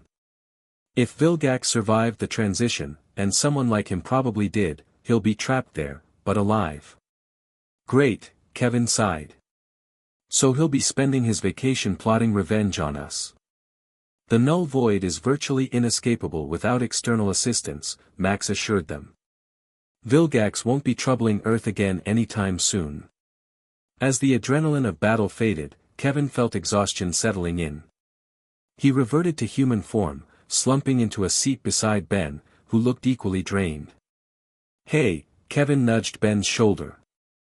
You okay? Ben stared at his hands, which still emitted faint pulses of energy. I don't know what happened back there. It was like the power took over. I just wanted more and more. Vilgax's bioenergy was likely contaminated by his cybernetic enhancements, Max theorized from the pilot's seat. It affected your mind, Ben. That wasn't really you. Ben nodded, but didn't seem entirely convinced. But it felt good. Too good. Being that powerful. Trust me, Kevin said. I get it. First time I used the watch, all I could think about was what I could get away with. How much trouble I could cause, how I could make everyone who ever looked down on me pay attention. What changed? Ben asked quietly. Kevin glanced at Gwen and Max, then back at Ben. I found people who believed I could be better. Even when I didn't believe it myself. A small smile finally broke through Ben's troubled expression. Thanks. For stopping me back there. That's what family does, right? Kevin replied, surprising himself with the sincerity behind the words. Keeps each other from turning into power-mad alien warlords. That earned a genuine laugh from Ben, the last of the strange energy seeming to dissipate from around him. As Max piloted them away from the mountains, back toward civilization, a news bulletin came over the scout ship's communication system. Reports of a meteor crash in the mountains, followed by an unprecedented atmospheric disturbance. Scientists were baffled. Military officials had no comment. The world had no idea how close it had come to invasion. So what now? Gwen asked the question they were all thinking. Now, Max replied, we drop off the radar for a while. Let things cool down. Kevin stared out the viewport at the world below, a world he'd just helped save. A strange feeling settled in his chest, unfamiliar but not unwelcome. Pride, maybe. Or purpose. And the watch? He asked, looking down at the Omnitrix. There'll be others looking for it, won't there? Max nodded gravely. The Omnitrix is the most powerful device in the galaxy. There will always be those who seek to control it. Let them come, Kevin said with newfound determination. They'll have to go through all of us. Ben held up his hand, a small spark of energy dancing between his fingers. Count me in. Next time, I'll be ready. In control. Gwen rolled her eyes, but her smile was affectionate. Great. The Kevin and Ben show, saving the world one alien bad guy at a time. Kevin 11 and, what are we calling you, anyway? Kevin turned to Ben. Ben thought for a moment. How about Energy Ben? No, that sounds lame. Power Man. Too generic. How about Absorber? Gwen suggested. Since you absorb energy. Ben tried the name out. Absorber. Yeah, I like it. Kevin 11 and Absorber, Kevin grinned. Has a nice ring to it. As the scout ship descended toward a remote landing zone Max had selected, Kevin reflected on how drastically his life had changed in just a few months. From a troubled foster kid with no future to an alien-powered hero with a family who actually cared about him. The Omnitrix had brought danger into his life, yes. But it had also brought him the Tennysons. For the first time, Kevin felt like he belonged somewhere. Like maybe, just maybe, the universe hadn't made a mistake when it dropped the watch into his hands. Whatever came next, whatever aliens, monsters, or interdimensional threats they faced, they would face it together. Kevin 11 wasn't alone anymore. And that, more than any power the watch could give him, was what made him truly special. 3 weeks later, life had almost returned to normal, or as normal as it could be when you're traveling the country in an RV with your alien fighting family and an alien transformation watch strapped to your wrist. The government hunt for them had died down once satellite imagery confirmed Vilgax's ship was gone. Conspiracy theories about aliens on Earth continued to circulate online, but without new incidents to fuel them, public interest waned. Ben's parents had eventually been reunited with their son, but after lengthy discussions with Max, and a controlled demonstration of Ben's new abilities, they'd agreed to let him continue traveling with the group for the remainder of the summer. To learn control, Max had explained, though Kevin suspected Ben's father understood more than he let on about the true nature of their adventures. They'd set up camp in a secluded valley in Yellowstone, far from the tourist paths. Kevin and Ben had fallen into a routine of morning training sessions, learning to master their respective powers under Max's watchful eye. Focus, Ben, Max instructed as Ben attempted to absorb and redirect a stream of energy from a generator Max had rigged up. Don't take more than you can safely channel. Ben nodded, his face a mask of concentration. In the week since the Vilgax incident, he'd become more cautious with his abilities, having experienced firsthand the corruption that came with too much power too quickly. Kevin watched from the sidelines, taking a break from his own training with Ripjaws. Swimming underwater for hours had left him exhausted but satisfied with his progress. He's getting better, Gwen commented, sitting beside Kevin on a fallen log. Less reckless. Takes one to know one, Kevin replied with a smirk. I'm the expert on reckless. Gwen rolled her eyes, but her smile remained. You've changed too, you know. When we first picked you up, I thought you were just going to be trouble all summer. And now? Now you're still trouble, but the good kind. Her expression grew more serious. You saved us all from Vilgax. You saved Ben from himself. Kevin shifted uncomfortably under her praise. Anyone would have done the same. No, Gwen shook her head. Not anyone. It takes someone special to make the right choice when all that power is in your hands. Before Kevin could respond, a familiar beeping sound came from Max's monitoring equipment. They'd set up sensors around their perimeter, an early warning system against both human intruders and potentially returning alien threats. We've got movement, Max called, abandoning the training session. East Ridge, coming fast. Kevin immediately activated the Omnitrix, scrolling through his options. Drone? Military? Neither, Max studied the readings with growing concern. Energy signature is unusual. Not matching any known technology. Ben joined them, his hands already glowing with absorbed power. Vilgax again? Impossible, Gwen said. He's trapped in the null void. Unless someone let him out, Kevin pointed out grimly. They gathered their emergency gear, a habit formed through hard experience, and prepared for yet another confrontation. Whatever was coming, they would face it together. On the ridge above their camp, a figure appeared, humanoid, backlit by the setting sun so that details were obscured. But something about the silhouette seemed familiar to Kevin. Wait, he said, lowering his hand from the Omnitrix. I know that shape. The figure descended, moving with unnatural speed and grace. As it approached, features became clearer, pale skin, a single eye, clawed hands. Ghost Freak, Kevin whispered, a chill running down his spine. But this wasn't Ghost Freak as Kevin transformed into it. This was something else, similar in appearance but with a malevolence that radiated like a physical force. And it wasn't alone.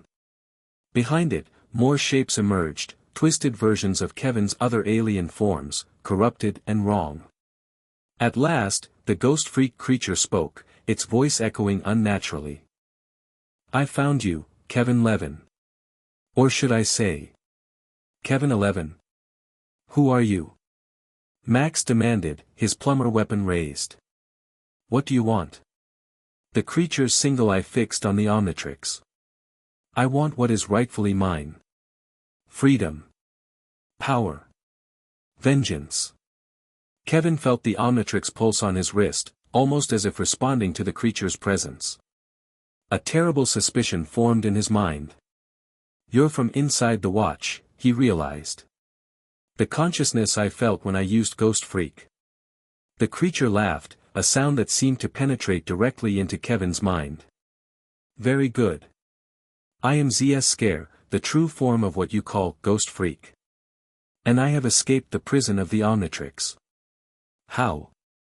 Gwen asked, edging closer to Kevin protectively. Every time the boy transformed into my form, a piece of my consciousness escaped, ZS Scare explained. Slowly, I rebuilt myself in this world. And now, I have come to claim what is mine, control of the Omnitrix and all its power. Kevin glanced at his team, his family. Max stood ready for battle, decades of plumber training evident in his stance. Gwen, brave despite her lack of powers, clutched a makeshift weapon Max had crafted for her. And Ben, hands glowing with energy, prepared to defend the cousin he'd once barely known. A summer that had begun with Kevin as a lonely troublemaker had transformed him into part of something larger, a team, a family, a force for good in a universe full of threats. Sorry to disappoint you, Ghostface, Kevin activated the Omnitrix, the familiar green light washing over him as he transformed into Diamond Head. But the watch stays with me. ZS Scare's eye narrowed. Then let the true battle begin. As the sun set over Yellowstone, Kevin 11 stood with his family against this new threat. Whatever came next, whatever challenges, whatever dangers, whatever adventures awaited, they would face them together. And for a kid who had once believed he would always be alone, that was the greatest power of all. The end. Thank you for watching this video. Please be sure to subscribe to our channel and like this video.